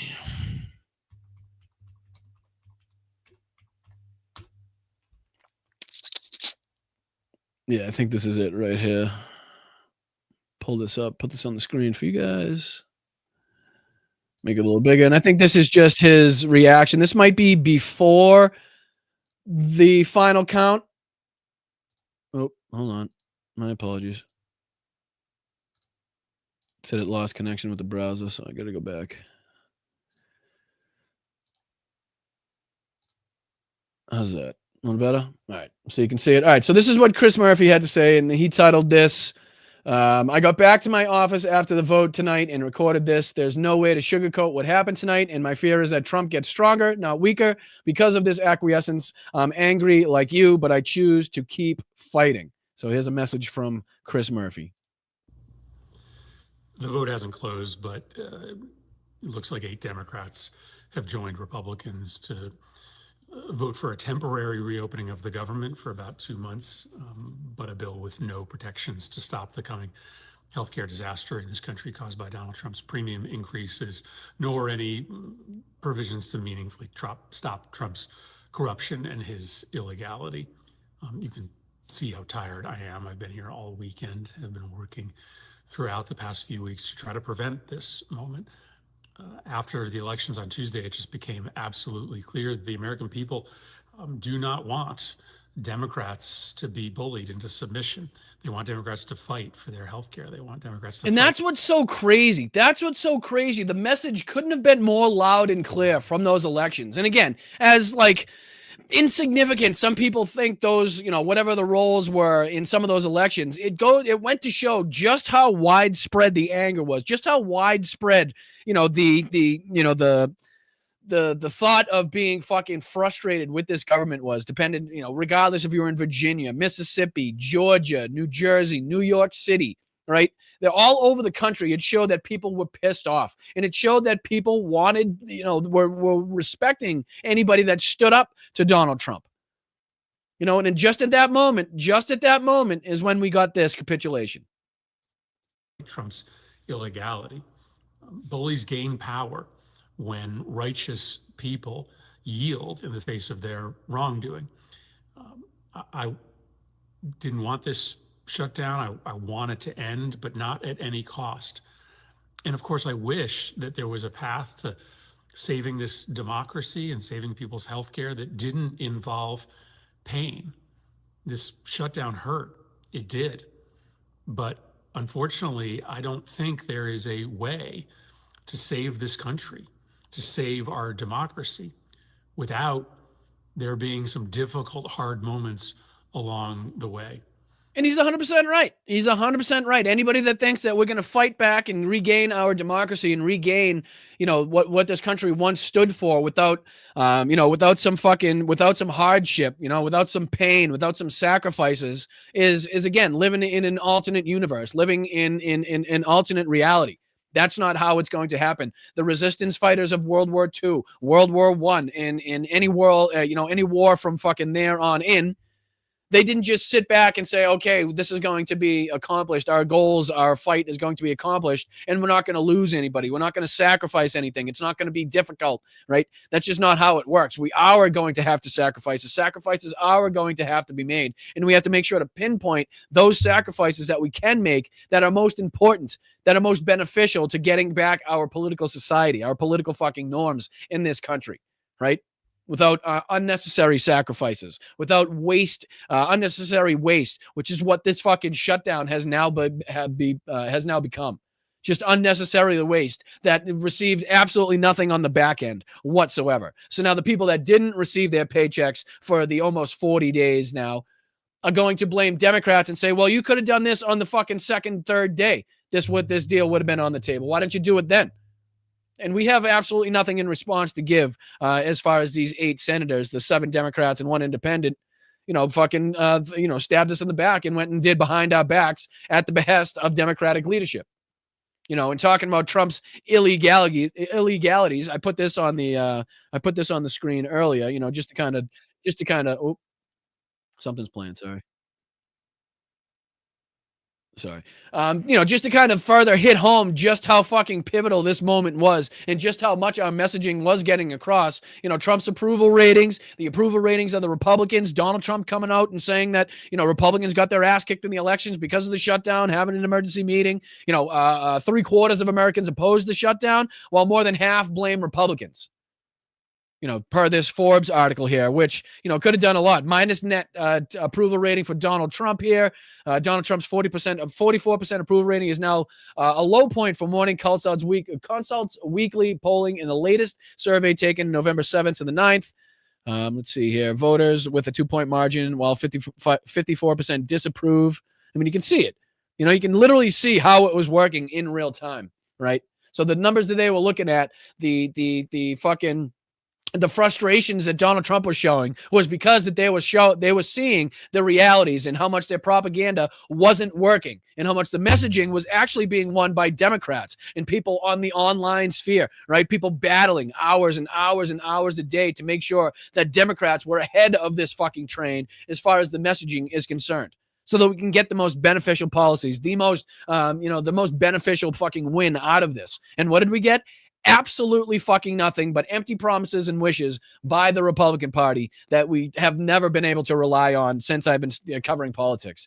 But all of a sudden now we feel like we're going to be able to do that. And, just to continuously show about the, illegal acts that this country is involved in and continues to engage in above and beyond everything else that we continue to talk about. Another 6 innocent people have been killed. Another 6 human beings have been killed in another 2 U.S. strikes on alleged drug boats in the Eastern Pacific. The 2 strikes were carried out in international waters, and 3 men were aboard each vessel, Secretary of Defense Pete Hegseth said. U.S. struck 2 more boats allegedly operating drug cartels, killing 6 people. Latest in the string of similar operations. The vessels were known by our intelligence. Pete Hegseth putting out the same nonsensical bullshit without any evidence to support these strikes once again. But this is what's taking place. This is how brazen. This is how blatant. This is how careless and unconstitutional the way of thinking is inside of this Trump regime. They don't give a shit.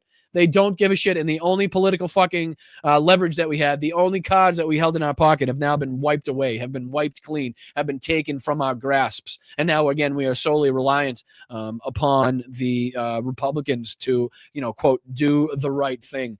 But again, anybody that's watched fucking blunt politics or politics in general for any amount of time over the last several years, know that's just an asinine thing to be reliant upon. It's egregiously incompetent, egregiously ignorant.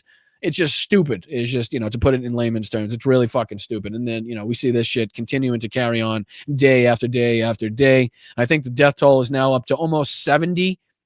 Until further evidence is provided, innocent human beings that have been killed in these strikes on the drug boats. And it doesn't stop, it just doesn't stop. And again, it's gotten so bad that now the UK has suspended some intelligence sharing with the US over these drug boat strikes. Again, probably trying to distance themselves from the inevitable trials at The Hague for war crimes committed at the behest of the United States. So let's just dive into this. This is, I think, from CNN. Yeah, CNN, again, detailing just a little bit of how the UK is kind of step away from sharing intelligence as far as these boat strikes are concerned, which goes to show, a lot about their illegalities. Let's see if we can just take a couple minutes of this. A breaking news exclusive now coming into the Situation Room. Watch this. The United Kingdom is suspending some of its intelligence sharing with the U.S. because of the Trump administration's strikes against alleged drug boats in the Caribbean. We are joined now by senior White House reporter Kevin Liptak and CNN national security correspondent Natasha Bertrand. Natasha, to you first with this exclusive reporting. I mean, this is a big deal. The UK is arguably the closest ally to the United States when it comes to intelligence sharing. What else do we know? Yeah, Pam, it's a really significant rupture here. Essentially, what we're learning is that the UK is no longer sharing intelligence with the US about these suspected drug trafficking vessels in the Caribbean because it does not want to become complicit in the U.S. military's strikes on these drug vessels and believes fundamentally that the U.S. military's use of force against these vessels violates international law, according to multiple sources that we spoke to. Now, previously, the UK had been happy to help the United States locate and interdict vessels that were And I would probably assume that was the case because the UK probably assumed at some point the United States would be able to provide or would be willing to provide some sort of evidence to suggest that these strikes were actually, necessarily to be carried out. But that hasn't been yet to be shown. That has yet to be fucking proven to the American people. Again, these drug boats that, again, couldn't make it to the United States if they had fucking 10 times the amount of fuel on board, even if they wanted to. So it makes no sense to begin with. And again, the fact that fentanyl is supposed to be the number one drug of choice as far as, the war on drugs. And yet we have a substantial percentage of our fucking Navy in and around Venezuela, in and around the Caribbean, which doesn't make sense considering, let me see this. Let me see if I can pull this up because I'm curious. Countries that import drugs to the U.S. By weight, I should say. I'm just curious where Venezuela lies on this because I'm if I'm not mistaken, a substantial portion of the drugs that make their way into this country come from Mexico. Mexico, China. Let me see. China and India are the top countries for importing drugs to the U.S. by weight, followed by Germany, Italy, Spain. 2023, China was the leading source, importing 31.5% of all pharmaceutical imports by weight. But I believe as far as actually coming directly into the United States, obviously I think Mexico is up there, obviously due to their proximity to the United States. But I don't see, let me throw this on the screen, I don't see Venezuela anywhere on this list. Do you?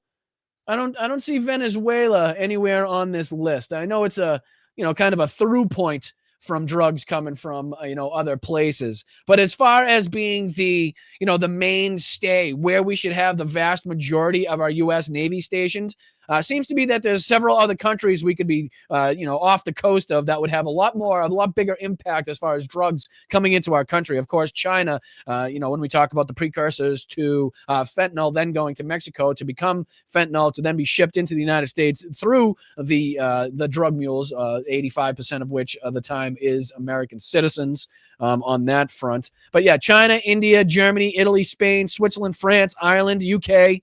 I don't see Venezuela on there. So again, as to try to make us believe that this is somehow a result of the drug trafficking trade going on in and around Venezuela isn't fucking flying with the American public. We're not buying it. The fact that we need the world's largest aircraft carrier in the zone and what is it, like 14 to 20% of our entire fucking Navy force inside this area with amphibious fucking assault vehicles and CIA sanctioned fucking, actions inside of Venezuela. Add, who said that? Alan says, add illicit before drugs. All right. Add illicit before drugs. I see you.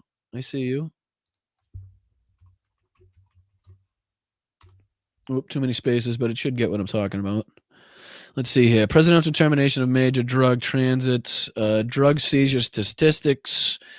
What should we go to? Toward developing illicit fentanyl drugs, skyrocketing pharmaceutical, global illicit drug trends. I should just do like what country is responsible for. Hold on. Oh, what'd I do? I don't want to do that either. What country is responsible? Sorry, I'm just trying to. For the most drugs? For the most drugs in the U.S. Let's see here. Mexico is responsible for the most drugs in the U.S. due to the dominance of its drug cartels in supplying and distributing vast majority of illegal narcotics, including methamphetamines and controlled substances. Does it give just kind of like a list? It's kind of hoping for just like a list and like a percentage. But again, I'm not seeing Venezuela too high on the list. Let's see here. Sorry, I'm just kind of doing a little digging behind the scenes to see if there's any like list that we can see here. Not that I see. But again, to prove the point that we proved, I don't see Venezuela anywhere on any of these lists as far as being the mainstay, the most important position in which would require the vast majority of the U.S. Navy to be stationed in and around that area. So I appreciate you guys. I don't want to take too much time and trying to dig that up in the background, but that's what I'm trying to get across. It's just, you're not going to find it. You'll see that the vast majority of drugs are coming from elsewhere and, may be used as a through point there. But if you really wanted to stop the vast majority of the drugs coming here, wouldn't you try to intercept them from the points of origin? It just seems to make more sense in that instance, in that situation. But yeah, I'll put this back on the screen. Caribbean that appeared to be trafficking drugs. But the key difference, of course, is that it was helping the Coast Guard intercept those vessels, arrest those on board, seize the drugs, and allowing these individuals to have some semblance of due process. But Right, now, which is what we've talked about over and over again on this show as being the norm, the typical routine that you would see, whether it be the fucking helicopter videos that you could see of them shooting out the engines in these boats, making sure that they stop them in the water, they then intercept them, they identify the subjects, they identified what's in the boat, there's, again, some semblance of due process, they're then taken in, booked, processed, they're charged, right? I mean, this is how it usually goes, as opposed to just blowing them out of the water with missiles. And again, the extent in which that's been normalized is kind of fucking ridiculous as well. But again, just to I know we only got about a little over a half hour left, and I might be able to get you out of here just a little early today again as well. But going through just a couple of these clips that I wanted to show you from Trump's sit down with Ingraham and a couple of these other clips that are making their way around social media. Here's the one that I was talking about earlier, as far as Donald Trump just lying to the faces of the American people, talking about how great the economy is, and that anybody that says they're struggling right now is either lying or it's made up by the Democrats. Check this out. Check this fucking out. The economy was listed as a top concern. I know you know this, for voters in New Jersey, New York, Virginia. I know you've been all over the affordability issue today and for the last several months. Eggs, gas, dinner costs for Thanksgiving way down. But other things, as you know. I saw that. Who said that? I saw that. Was that Belfast Bob? I saw that. Can't believe the Venezuelan given Nobel Prize. Who said if the dump regime changes, she'll let him take oil and all of the other resources they got in Venezuela. Nuts. I saw that clip. I did see that clip where it was pretty much begging the Trump administration to get rid of Maduro and install her, and that would just open up all of the different, economic beneficial economic factors, and that the United States would basically just come in and purchase anything they wanted inside of Venezuela, even though there are already American companies in there, oil companies in there doing their deed, doing their worst. But yeah, I did see that, Bob, as well. That was crazy. Have gone up. Beef, coffee, auto repairs. Is this a voter perception issue of the economy, or is there more that needs to be done by Republicans on Capitol Hill, or done in terms of policy? More than anything else, it's a con job by the Democrats. They're saying they just have to say, they put out something, say today costs are up. They feed it to the anchors of. So again, this is the fucking leader of the opposition party, the president, telling the American people that they're lying. They're wrong. Anybody saying they're going out and paying more for groceries or gas or housing is just flat out lying. That's not what they're seeing. And again, I continuously put this back on Donald Trump and how successful he's been at grifting and stealing and robbing and cheating the American people and foreign governments in his second administration. So when he says that America is booming, when he says this is like the fucking second coming of the Renaissance period in the United States, what he means is for his family and the rich fucking 1%ers that surround him. Right, the investors in the ballroom that have received $300 billion in government subsidies and government contracts on the back end. Right, the people that have made the $1 billion with the Trump family in their crypto schemes, in the NFT schemes. Right, these people are all seeing unbelievable return on their investments, unbelievable success in Donald Trump's second administration, but not the American people, not you, not me. We're struggling paycheck to paycheck. I am sitting here reliant upon you people to send in a buck or two to help keep this channel running so that I don't have to go out and again fucking stick my face in and out of toilets because of how important I see this job to be right now in this time period. The resistance movement now, and having people just like me step up and speak out regardless if I have 1,000 subscribers or 15,000 subscribers or 15 million subscribers. I think it's important that people hear and can flip through YouTube, it can flip through Twitch, it can flip through Facebook, wherever they might be, Instagram, and see people in faces like mine saying shit that I'm saying just like this, so they know that other people in this world feel the same way and are in the same positions that they are, right? And it's crazy to think that, in these positions at this time, Donald Trump, again, is being allowed and afforded the opportunity and the ability to go on the largest news network in the country and spew his blatantly false propaganda, knowing that Laura Ingraham has the stats and the figures behind this to back it up, to know that Donald Trump is lying, which is why she asked the question in the fucking first place. And there's a few of these other clips that I wanted to get to as well. Let's see if we can. That one, he's obviously lying. There's one here where he talks about the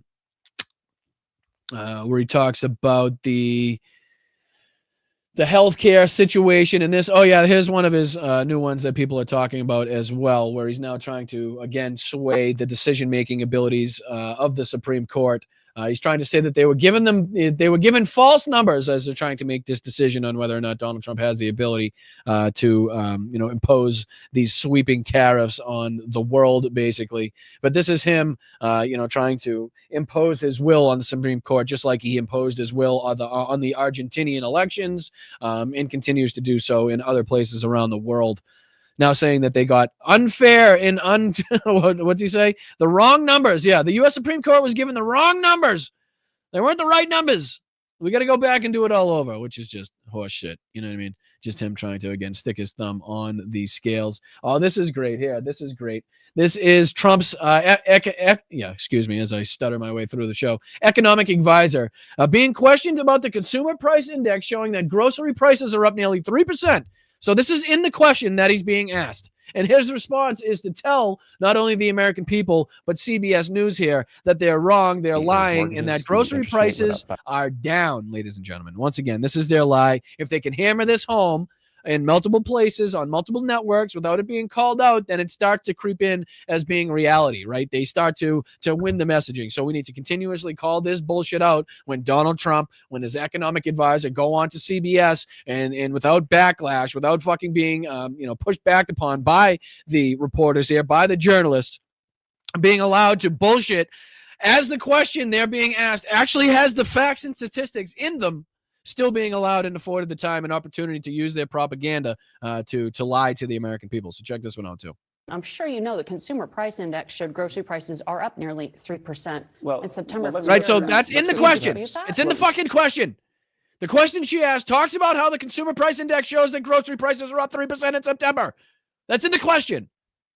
And listen to his response. I'm sure you know the consumer price index showed grocery prices are up nearly 3% in September from a year ago. Let's go Do you through the dispute facts. that? Well, let's go through the facts, right? So inflation went up about 5% under President Biden in President Trump's first 8-9 months. And again, it just boils my motherfucking blood to have any of these Republican assholes, any of these Trump administration fucking assholes on here talking about the inflation that the American fucking people had to deal with during the Biden administration, but not having the CBS News anchor here call out the fact that inflation was solely due to the lack of fucking seriousness and the lack of care taken around the COVID fucking crisis under Donald Trump's leadership and the 1 million+ Americans that lost their lives due to that feckless leadership. It just absolutely boils my blood when nobody calls that out. And he's allowed to get away with it here again on CBS. Play. I think when we get the last number, it's up 2.7%. One of the big things that's hurting affordability is mortgages. The interest rate went up by about 4%. No, grocery prices. Right, so he tries to change it to mortgages and this and that. And she does try to keep them on to grocery prices, but still doesn't call out this bullshit at the end. Are actually down significantly under Trump. But here's grocery prices are down significantly under Trump. Is that what you guys are seeing? Is that what you're feeling on your day-to-day lives? Is that what you're seeing as you go to the grocery store every day? You know, because you guys are real human beings living in the real world, experiencing these economic factors that Donald Trump is putting in place. As do I, but of course we're reliant upon you in the chat. Is that what you guys are seeing? Is that what you guys are experiencing? Are you guys like every day waking up being like, holy shit, it's amazing how much more affordable American life, the American way of life is becoming every day. It's amazing how much less I'm spending on a day-to-day basis compared to, just a few administrations ago. Is that what you guys are experiencing? Because I'm not. Because every show I'm increasingly more scared on how reliant I have to be upon the, financial contributions of you amazing people. and how much, I feel like I'm beating a dead horse, trying to keep this show alive and trying to, pay the bills in the back end, keep the lights on, make it so I can have the fucking equipment that works to keep the show going. It's becoming increasingly difficult in this position to do so. So I feel the pinch. I know what's going on. I'm just curious if you guys feel it the same way I do, The consumer. So that's that clip right there. Let me see. There's a few more that I wanted to look at, I believe. Here's Donald Trump again in the Oval talking about the healthcare system. Not to mention, this clip doesn't even involve the new 50-year mortgage idea in sending $2,000 checks to people, I believe. But here is where Donald Trump talks about the new healthcare plan, the new healthcare system that he wants to put in place, or Republicans want to put in place. Again, there's no healthcare plan. There's no healthcare system. And listen to this absolute and abject fucking nonsense. I hope that we're going to be able to have a health care where Lindsay and I were discussing it, Jim and I. And again, not to mention, ladies and gentlemen, not to mention how this is several fucking years now beyond the time in which Donald Trump was supposed to have presented his complete and total health care plan to replace Obamacare. Again, to how ridiculous this is for him to be talking about, again, ideas, concepts of plans, notebooks full of ideas, like Mike Johnson said. A healthcare system where we pay the money to the people instead of the insurance companies. And I tell you, we're going to be working on that very hard over the next short period of time. Well, that's funny because at the same time, the Republican Party wants you to believe that you can't trust the American people. You can't trust the American people to do what's right for them. You can't just hand out money to the American people because it will never go to the right places, right? That's why there was a problem with the checks that, Biden and Trump sent out and how that was like the leading factor towards inflation, which is just economically false, considering that, more was stripped from the U.S. economy than was actually put back into the American economy per those checks. So it's impossible for that to have been the sole responsibility of, solely responsible for the economic and inflation factors in this country. Just it's mathematically impossible for that to have happened. But at the same time that's going on, right? The same time that's going on, you got this asshole standing there in the Oval Office having absolutely no idea what he's talking about. Now, again, trying to say he's going to send $2,000 to people or checks to people and that they can buy their own health care. That'll be great. Don't worry. That'll work well. As long as I send you money, that won't be put to use in other areas of your life where it's desperately needed. I'm sure it'll go towards health care and then everybody will be fine. The people get the money. We're talking about trillions and trillions of dollars where the people get the money. Yes, please. So that's that one where he shows he has absolutely no idea what he's talking about in terms of healthcare or how it works. This is his brilliant 50-year mortgage plan that everybody's now talking about and laughing in his face about. And again, this is all could have been used to keep the momentum up after the elections, as we're hammering the Republicans on the shutdown, as Donald Trump's calling emergency fucking meetings and talking about how the shutdown is detrimental to the Republicans. We could have been continuously using these clips as we're doing now, but the momentum could have been, at a much higher pace than we're seeing right now. There's now a huge mixture of anger, frustration, and passion, as opposed to the day after the election, a couple days after the elections there, when we were seeing, real joy, real hope, real optimism from people that haven't experienced that, haven't expressed that in quite some time. Housing costs are still out of reach, and another thing that your administration is trying to tackle. Many Americans, the average age of first-time home buyers are now up to age 40, which is sad. The country you and I grew up in. I inherited that. Look, you have to understand. Right, but let me get to the question, though, because your housing director has proposed something that has enraged your MAGA friends, which is this 50-year mortgage idea. So a significant MAGA backlash, calling it a giveaway to the banks and simply prolonging the time it would take for Americans to own a home outright. Is that really a good idea? It's not even a big deal. I mean, Yeah, it's not a big deal. Whether or not you guys can own your home outright, it's not a big deal. Whether you're paying for, 30 years or whether you're paying for 50 years. I mean, it doesn't really fucking matter, right? I mean, it's just so small in the grand scheme of the American dream and owning your own property and, not paying for it for the fucking, the entirety of your life and your children's life and probably your grandchildren's life, and still not owning the property outright.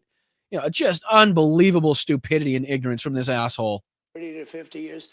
And what it means is you pay Again, she corrects him because he keeps saying 40 to 50 years. You don't even know what the fuck he's talking about. This great real estate mogul, the guy that builds things, that doesn't build things, the guy that knows real estate but knows shit about real estate, the guy that literally just picks fucking curtains and rugs and fucking furniture for his places, then calls himself a real estate mogul, slaps his fucking shitty ass name on the side of a building that other people paid for, bought, and constructed, and then calls it his building. This asshole still doesn't know what fucking mortgages are, how long they last, or how it's affecting the American people.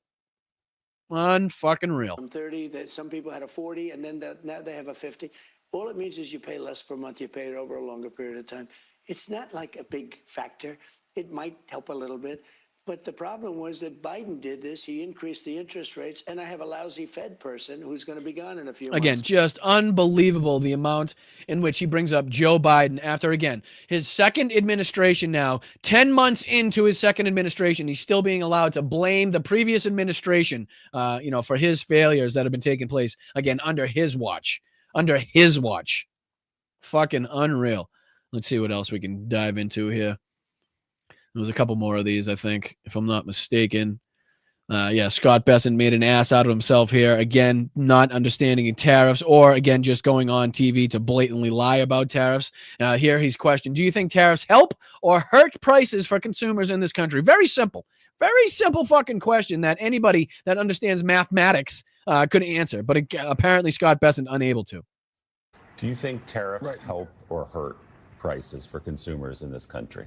I think that the tariffs help consumers because... And you sound really comfortable answering that question. You sound very fucking confident and trustworthy in your answer. And it doesn't seem like you're blatantly lying against your will to the American people at all. That's not at all what I'm getting from this.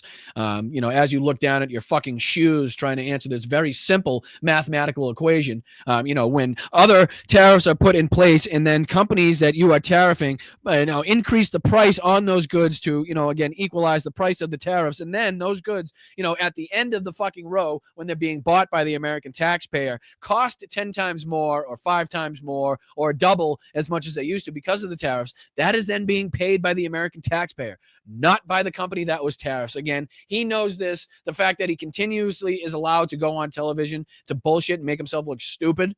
I don't know. It's at one point you want to laugh in his face, and at other points where he's not called out and pushed back on, at other points you just want to scream. We are able to, if you go back and look, we have brought down the budget deficit. If you look at the tariffs, tariffs are definitely good. That's good. The American people we want the American people to pay more. It's good. Yeah, it's good. It's real good. Fucking these morons. Can't stand them. Can't fucking stand them as far as you can throw them. What else do we got? Oh yeah, here's where Mike Johnson says they got notebooks full of ideas. This is kind of, I don't know if this is on the same track as concepts of a plan, or if this is different. I don't know if this is like a step beyond concepts of a plan, or if we've kind of regressed and now we're like, not even as far as concepts of a plan anymore. But this is Mike Johnson talking about the Republican healthcare plan. We've got notebooks full of ideas, ladies and gentlemen. Don't fret. Don't fret. Those notebooks full of ideas, I'm sure, will be a complete bill that have no detriment to the American people whatsoever by December, like Gene Shaheen wants you to believe. Right? But listen to this bullshit. Subsidizing the insurance companies is not the answer because it just drives the cost up even further. So we need to look at the root causes. The Republican Party is the party that is working on that, has been working on it, and has more ideas going forward. We've got to bring down the costs. And you can do that in a responsible way that also increases access and quality of care. And we got notebooks full of ideas on how to do that. We got notebooks full of ideas on how to do that. Notebooks full of ideas, just concepts after concepts after concepts of plans. Ladies and gentlemen, we should be ready in just about 2 weeks, maybe 2 months, maybe 2 years. Could have been 2 decades, 2 centuries, 2 millennia, but in 2 something, it'll be done. I promise. Yeah, release the notebooks. I like that. Release the Johnson notebooks. I don't think he could do that. He'd be arrested by his son immediately if that would happen. If that were to happen. But yeah, just the lies on top of bullshit. I mean, again, this is years after we were already supposed to have seen this fucking full and complete Republican healthcare plan, this Donald Trump healthcare plan.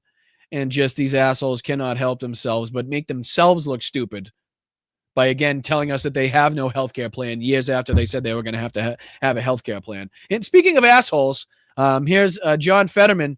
Notable but not surprising that Fetterman chose Fox and Friends, quite like Gene Shaheen did, as the place to promote his new book and to use his, his fame and his fortunes there to get his point across. Because, again, he now knows he's now speaking to his constituents there on Fox News as opposed to MSNBC or CNN or any other, more seen as a left-leaning corporation. He's not so much talking to his people anymore on that.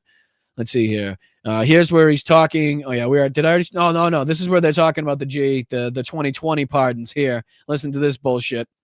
And again, I don't think it was more than 36 hours after the Democrats had capitulated in the government shutdown that Maria Bartiromo was already talking to Republican politicians about totally doing away with the subsidies, about totally doing away with the ACA, about totally doing away with Obamacare. So yeah, that's how reliant upon these fucking people's words and promises we need to be. It was less than 36 hours after the Democrats and the Independent capitulated that, again, Fox News was already talking about, not fulfilling their end of the bargain as far as Republicans were concerned and doing what they possibly could to make sure that the ACA subsidies went away.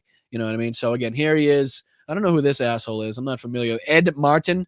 Not sure who he is, but he's talking about the pardons that Donald Trump just handed out to people like Rudy Giuliani, Sidney Powell, his chief of staff there, and the rest of these people that were, again, engaged in crimes against this country and trying to overturn a free and fair election. So let's see if we can take a look at this bullshit spewed on Fox Business.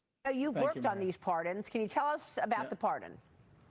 I was watching your program last hour, Maria, and I heard you mention the Russia hoax as an original, kind of when this started, and you mentioned January 6th. What this pardon does is help rescue the people who were hunted.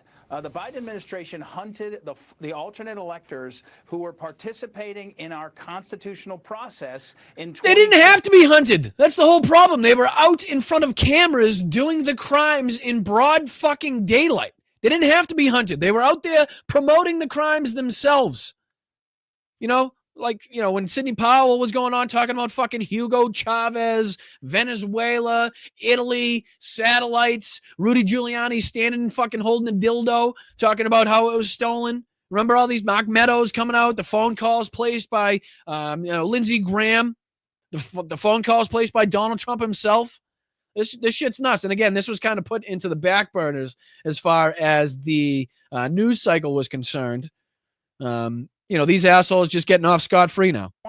And they were hunted, and their lives were destroyed. You mentioned the famous people, Rudy and Sidney and others. Most of them are not particularly famous. They're regular people, but they were Trump supporters who believed in the Constitution. So what we worked on here, and the president captured Trump supporters that believed in the Constitution so much that they spit on it, shit on it, and ripped it up as they drove over it with their fucking big rigs on their way to, again, commit illegal, unconstitutional crimes in order to further their political agenda in, again, stopping the counting of a free and fair election, make sure that wasn't certified, as well as building a gallows, as well as threatening the lives of our American politicians, the people of the Supreme Court, their own leaders, their own vice president.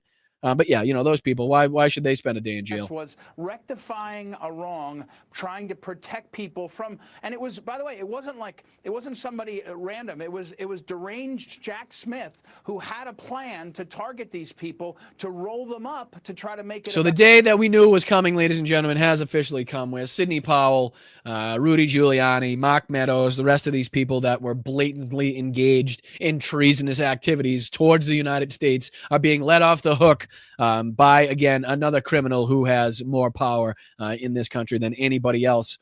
And I wonder if they were signed by AutoPen. I'm curious if he signed those by AutoPen. I'm curious if he knows if he actually pardoned these people, because he didn't know that he pardoned that, the crypto guy that helped him gain $2 billion with him and him and Eric and Don Jr. He didn't know that he pardoned that. So I'm curious if he even knows that he pardoned Rudy Giuliani and Sidney Powell and all these assholes at this point. But, you can never tell. But I appreciate you guys. I really do. I'm sorry to, express so much frustration and anger. But again, haven't seen not only myself doing multiple shows a week, multiple hours a week, trying to get the trying to win the messaging war, but, my political colleagues here, whether it be, people like Jesse Dahlem or others that are fantastic in this space that were also busting their ass, working as hard as they fucking possibly could to stay ahead of the messaging train, to make sure the American people knew why we were sacrificing what we were sacrificing and why the hardships, why we were going through the hardships that we were going through, and in the end to help a vast majority of the American people, not to see their livelihoods ruined, not to see the healthcare stripped from their fucking faces, not to have the food ripped from their mouths. And again, we just threw that all away with these 7 Democrats and 1 independent, totally capitulating behind the backs, but at the behest, with the approval of the leadership by people like Chuck Schumer, who again has proved himself to be wholly ineffective and unqualified to be in the position that he now holds, at least in this political fucking situation, in this political society that we're now in. It's just not going to cut it. It hasn't been cutting it. We need more.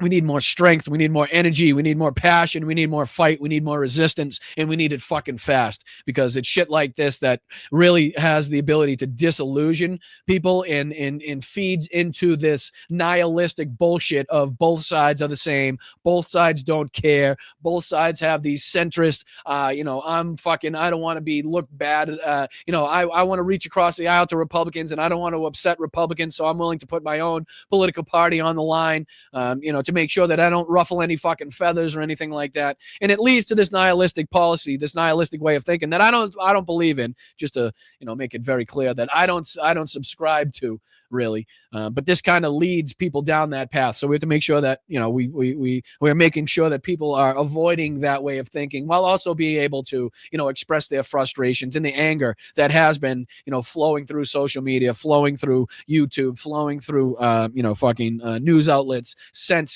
this capitulation took place. So what do you say we get into thanking some of you beautiful, amazing human beings for your contributions? If anybody was nice enough to send a Venmo, which is right here, all you do is just take a quick picture of it with your phone, send you right to the Venmo. All I ask for is $1 or $2, nothing more than that. Anything more than that is totally 100% on you. But $1 or $2 from everybody in the chat would go a very long way. If that could happen every single show, we would be increasingly more effective in getting our messaging out and having a cemented place in this place to make sure that we get our opinions out. So people like Teague, let me get all you guys in here. So people like Teague, people like Slacks, people like Jenny Faye, I appreciate you guys. People like Jim, Nancy, we appreciate you so much. Happy Veterans Day to you and your loved ones that are serving right now. We wish you all the best and all the respect to everybody out there that has either served themselves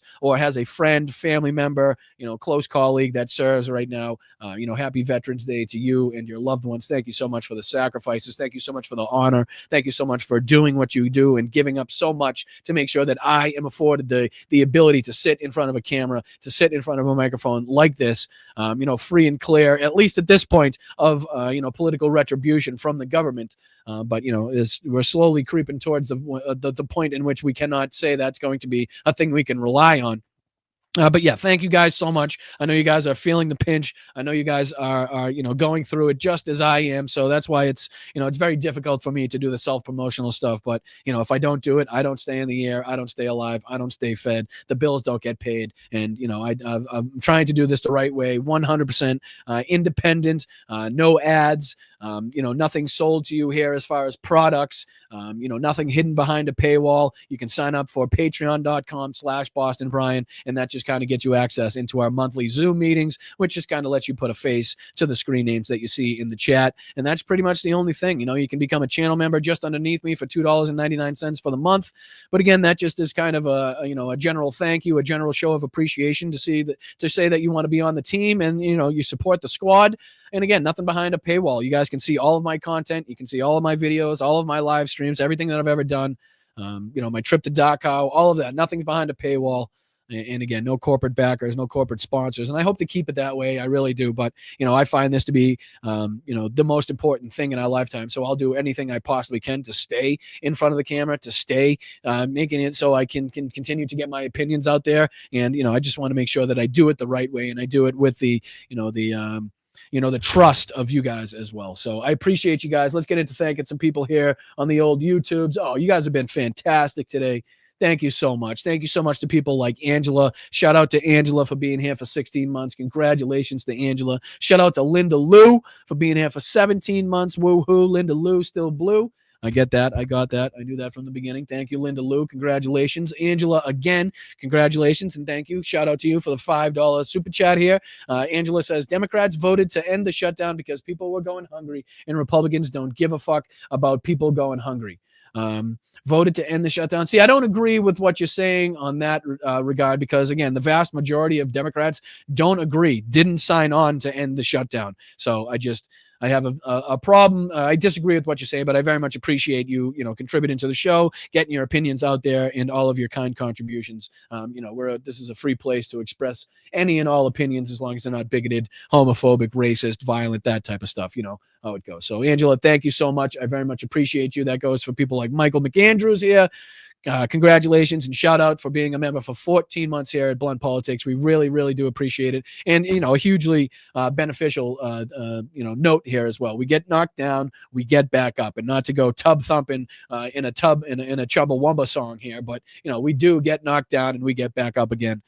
That's basically our only hope, our only option at this point. So, we take the punches, we take the victories like we saw in the elections, and then we take these hardships like we're seeing with these, 8 senators that completely stabbed us in the back, and we need to keep moving forward. So we can't have this stuff be pent up. We can't have this anger be pent up. So that's why this show, I believe, was important to let you guys express your frustrations in the chat, talk about it with one another, let me get it off my chest, and then we can figure out how to best move forward using whatever power, whatever leverage we still have, or whatever power and leverage we can scrape together moving forward, while also, using the momentum that we had built, and that is still there from before these decisions. So thank you, Michael McAndrew. You're 100% right. I appreciate you, brother, and shout out to you as well. WW, thank you so much for the 333, very kind contribution. Thank you so much to you. Shout out to you.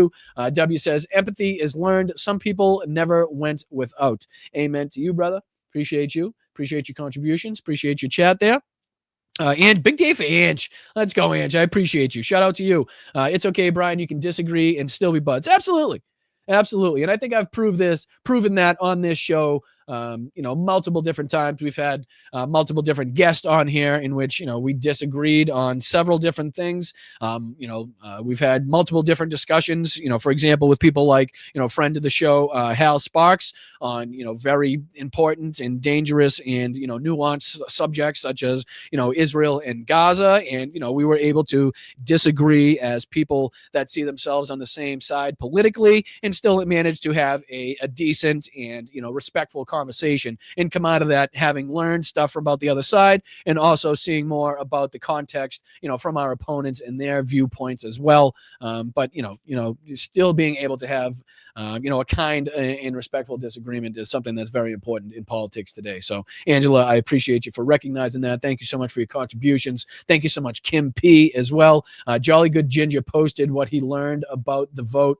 Yeah, he's been doing good work as well. I'll have to check that out. I appreciate you, Kim. Again, shout out to you for the 5. Thank you so much.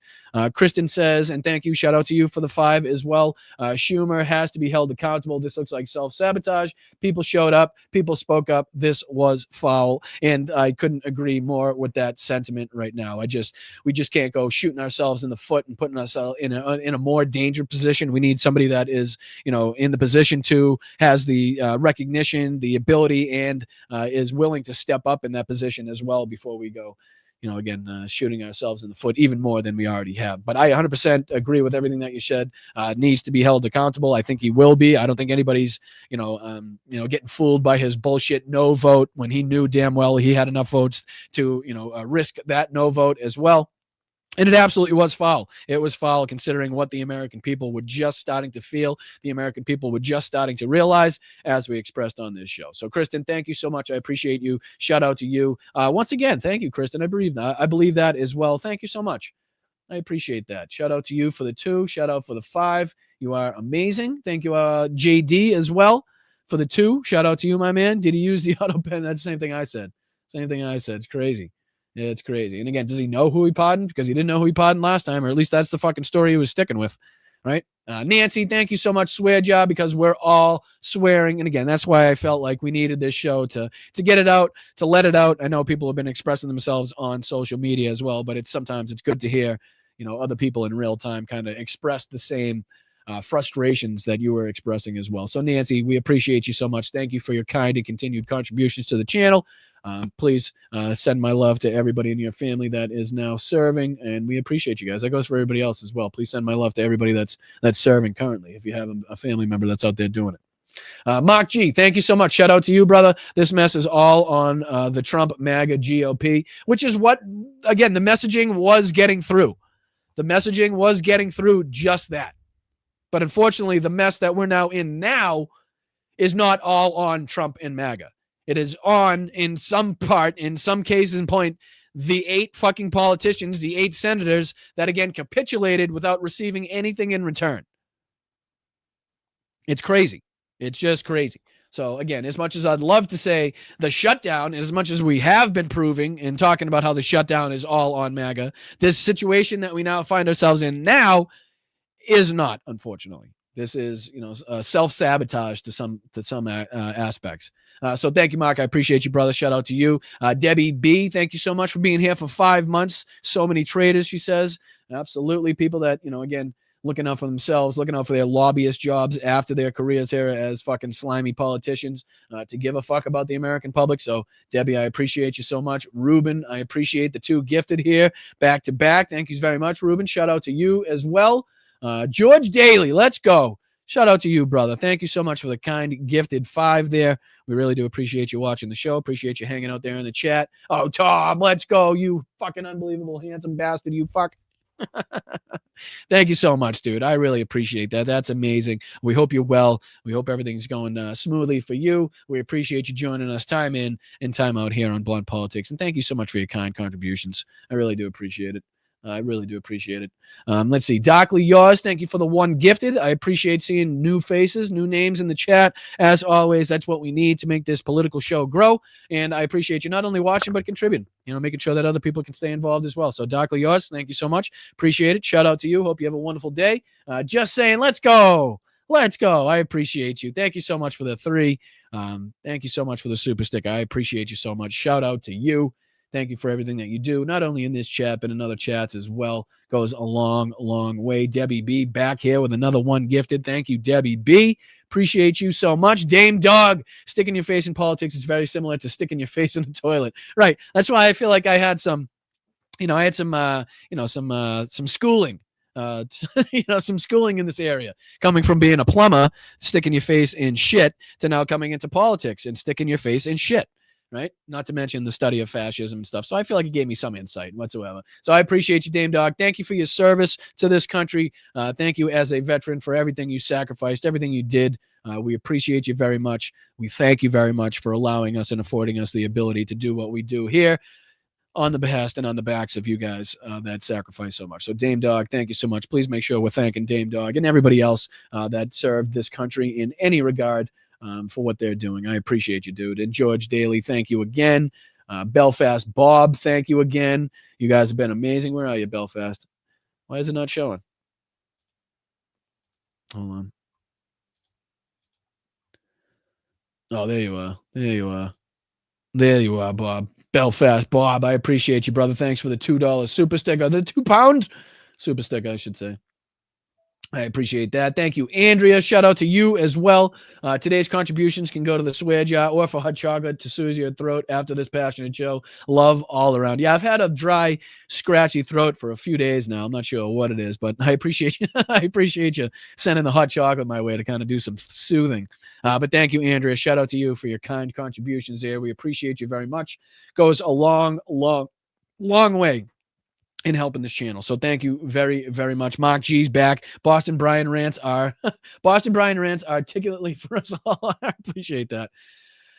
I try my best. I really try my best. And, sometimes I get a little heated, and it's in, situations like this where, I feel like we've worked so hard, not me alone, but, you guys as well, in and around your families, in and around your coworkers on social media to try to get this messaging out there, and just to be, kicked in the nuts, to be fucking stabbed in the back like this. It hurts. It hurts. It's frustrating. It sucks. And, people see it. So I at least appreciate the fact that people are feeling the pain, and wanted a different outcome.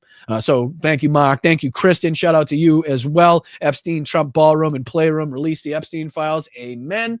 Kristen, thank you so much for that. Mark G's back once again. Johnson's notebooks of ideas is stored with the Epstein files, so we need to release them all. All notebooks, all files need to be released. Amen. I'm with it. I'm with it. Shout out to you guys. Thank you, Ruben, as well, for the 5. Thank you, Brian. I don't know why you're thanking me, but I do very much appreciate it for your kind words and contributions. But I always like to thank you guys for what you guys do and keeping these shows running. That goes for JD as well. Look at JD. Come on. Well-earned profanity bonus.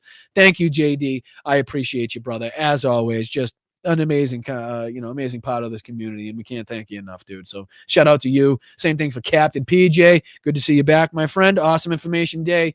We must all stand united, and I believe we do. I believe we stand. We still do as the American public, as the American citizenry, in what we want to see. But again, we're all together in our frustrations as well. So that's why I thought it would be, a good time to release that anger, release those frustrations, so we don't kind of take that pent up anger and aggression moving forward and having it impact us negatively. So Captain PJ, thank you so much. Shout out to you. Appreciate you, brother. Al Yorkie as well. Thank you for the 10 pound. I appreciate that. Keeping it blunt, Brian. You are the best. Thank you so much, Al Yorkie. We appreciate you, brother. Big part of the community. Thank you so much for your kind contribution. Shout out to you. Ruben Michaels saying Happy Veterans Day. We appreciate that. Thank you, all the veterans as well. Once again, Paul Shockey. What up, Shockey? Appreciate you, Shock Man. Thank you for the 2 pound there. We do appreciate pounds. We just took a pounding, so of course we accept pounds. But thank you, Paul. We appreciate you, Shockey. Let's see here. Tiff, thank you so much. Nonstop fuckery, Brian. We couldn't get through without you. Well, I mean, that would just, if I knew that was true, that would be very heartwarming and touching to know that, some people are absolute reliant on, not just my show, but other progressive shows to kind of, stay informed, because, watching this by yourselves or just watching the mainstream media alone is just too frustrating, angers you too much. And it makes it just a little bit easier to watch it through, shows and spaces like this to, consume and to continuously be educated and informed on what's going on in your country. But yeah, I appreciate you guys very much. Everybody that gifted on Venmo. Did I miss anybody? Let me make sure I didn't miss anybody here that snuck one in after the whistle, after the old bell. Let me see. Let's see. James Murphy, Robert, Teague, you guys are amazing. Thank you so much, James. Thank you so much, Robert. Thank you so much, Teague, and everybody else. You guys have been fantastic in helping this show grow, making sure that we can maintain our spot here on the charts.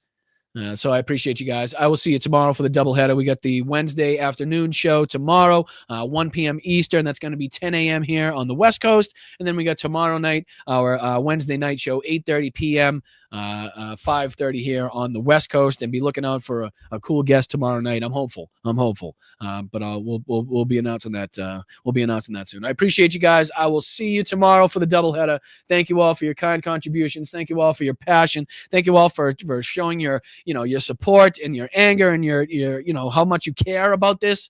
It goes a long way in keeping other people motivated as well. So thank you guys. I appreciate you, and I will see you tomorrow for the doubleheader. Thank you, mods, for everything that you do. Every single one of you on all of the platforms. You guys are amazing, and I wouldn't be here without you. Couldn't be here without you.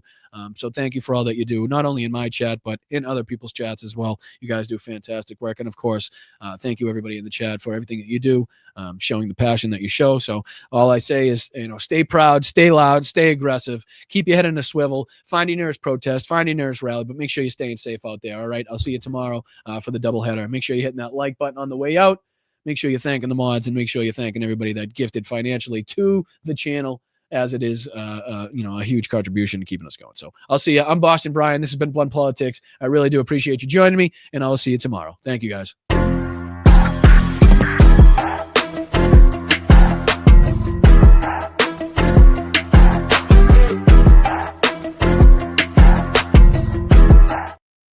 Don't forget, only good things can happen from here. Nothing bad can happen. It can only good happen. Not bad things can happen. It can only good happen. Nothing bad can happen. It can only good happen. It can only good happen. Yeah, what he said. What he said. That's what he said.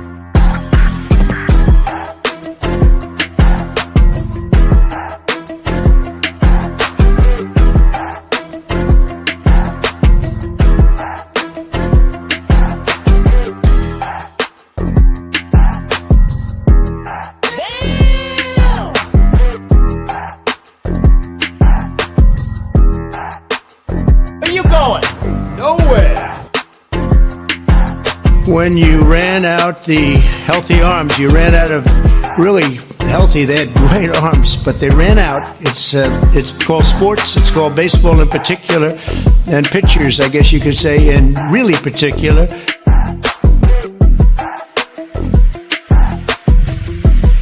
There's no way we are going to allow a con artist to take over the conservative movement, and Donald Trump is a con artist. But I can just tell you that a con artist is about to take over the Republican Party and the conservative movement, and we have to put a stop to it. I'm standing up here bashing the living shit out of Nazis. He builds the wall the way he built Trump Towers. He'll be using illegal immigrant labor to do it.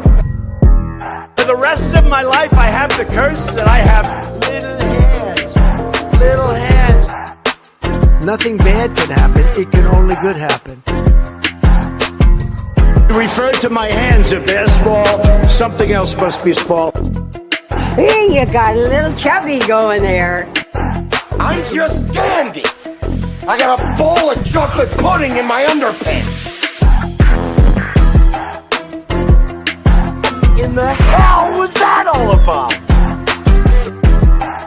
I say mud, I said crud. You fall into some crud or something? Taking him back to Nevada where he's wanted for banging horses. Call them dumps, big massive dumps. Obama. They call them dumps, big massive dumps. All I smell is your bullshit. Bad news, bad news. Even when it's good news, it's bad news. I am the chosen one. Go fuck yourself. Man, I ain't falling for no banana in my tailpipe.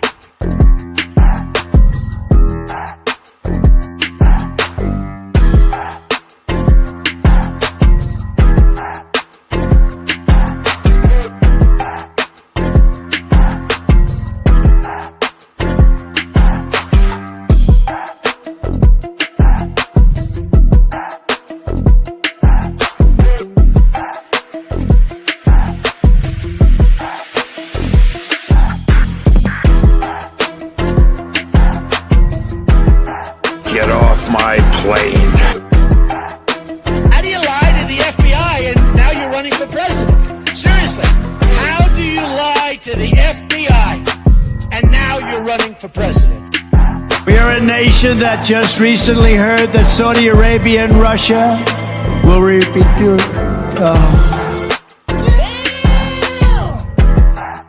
Nothing bad can happen. It can only good happen. They're just getting acclimated. You know what that means? Acclimated. Eating the dogs, the people that came in, they're eating the cats. They're eating the pets of the people that live there.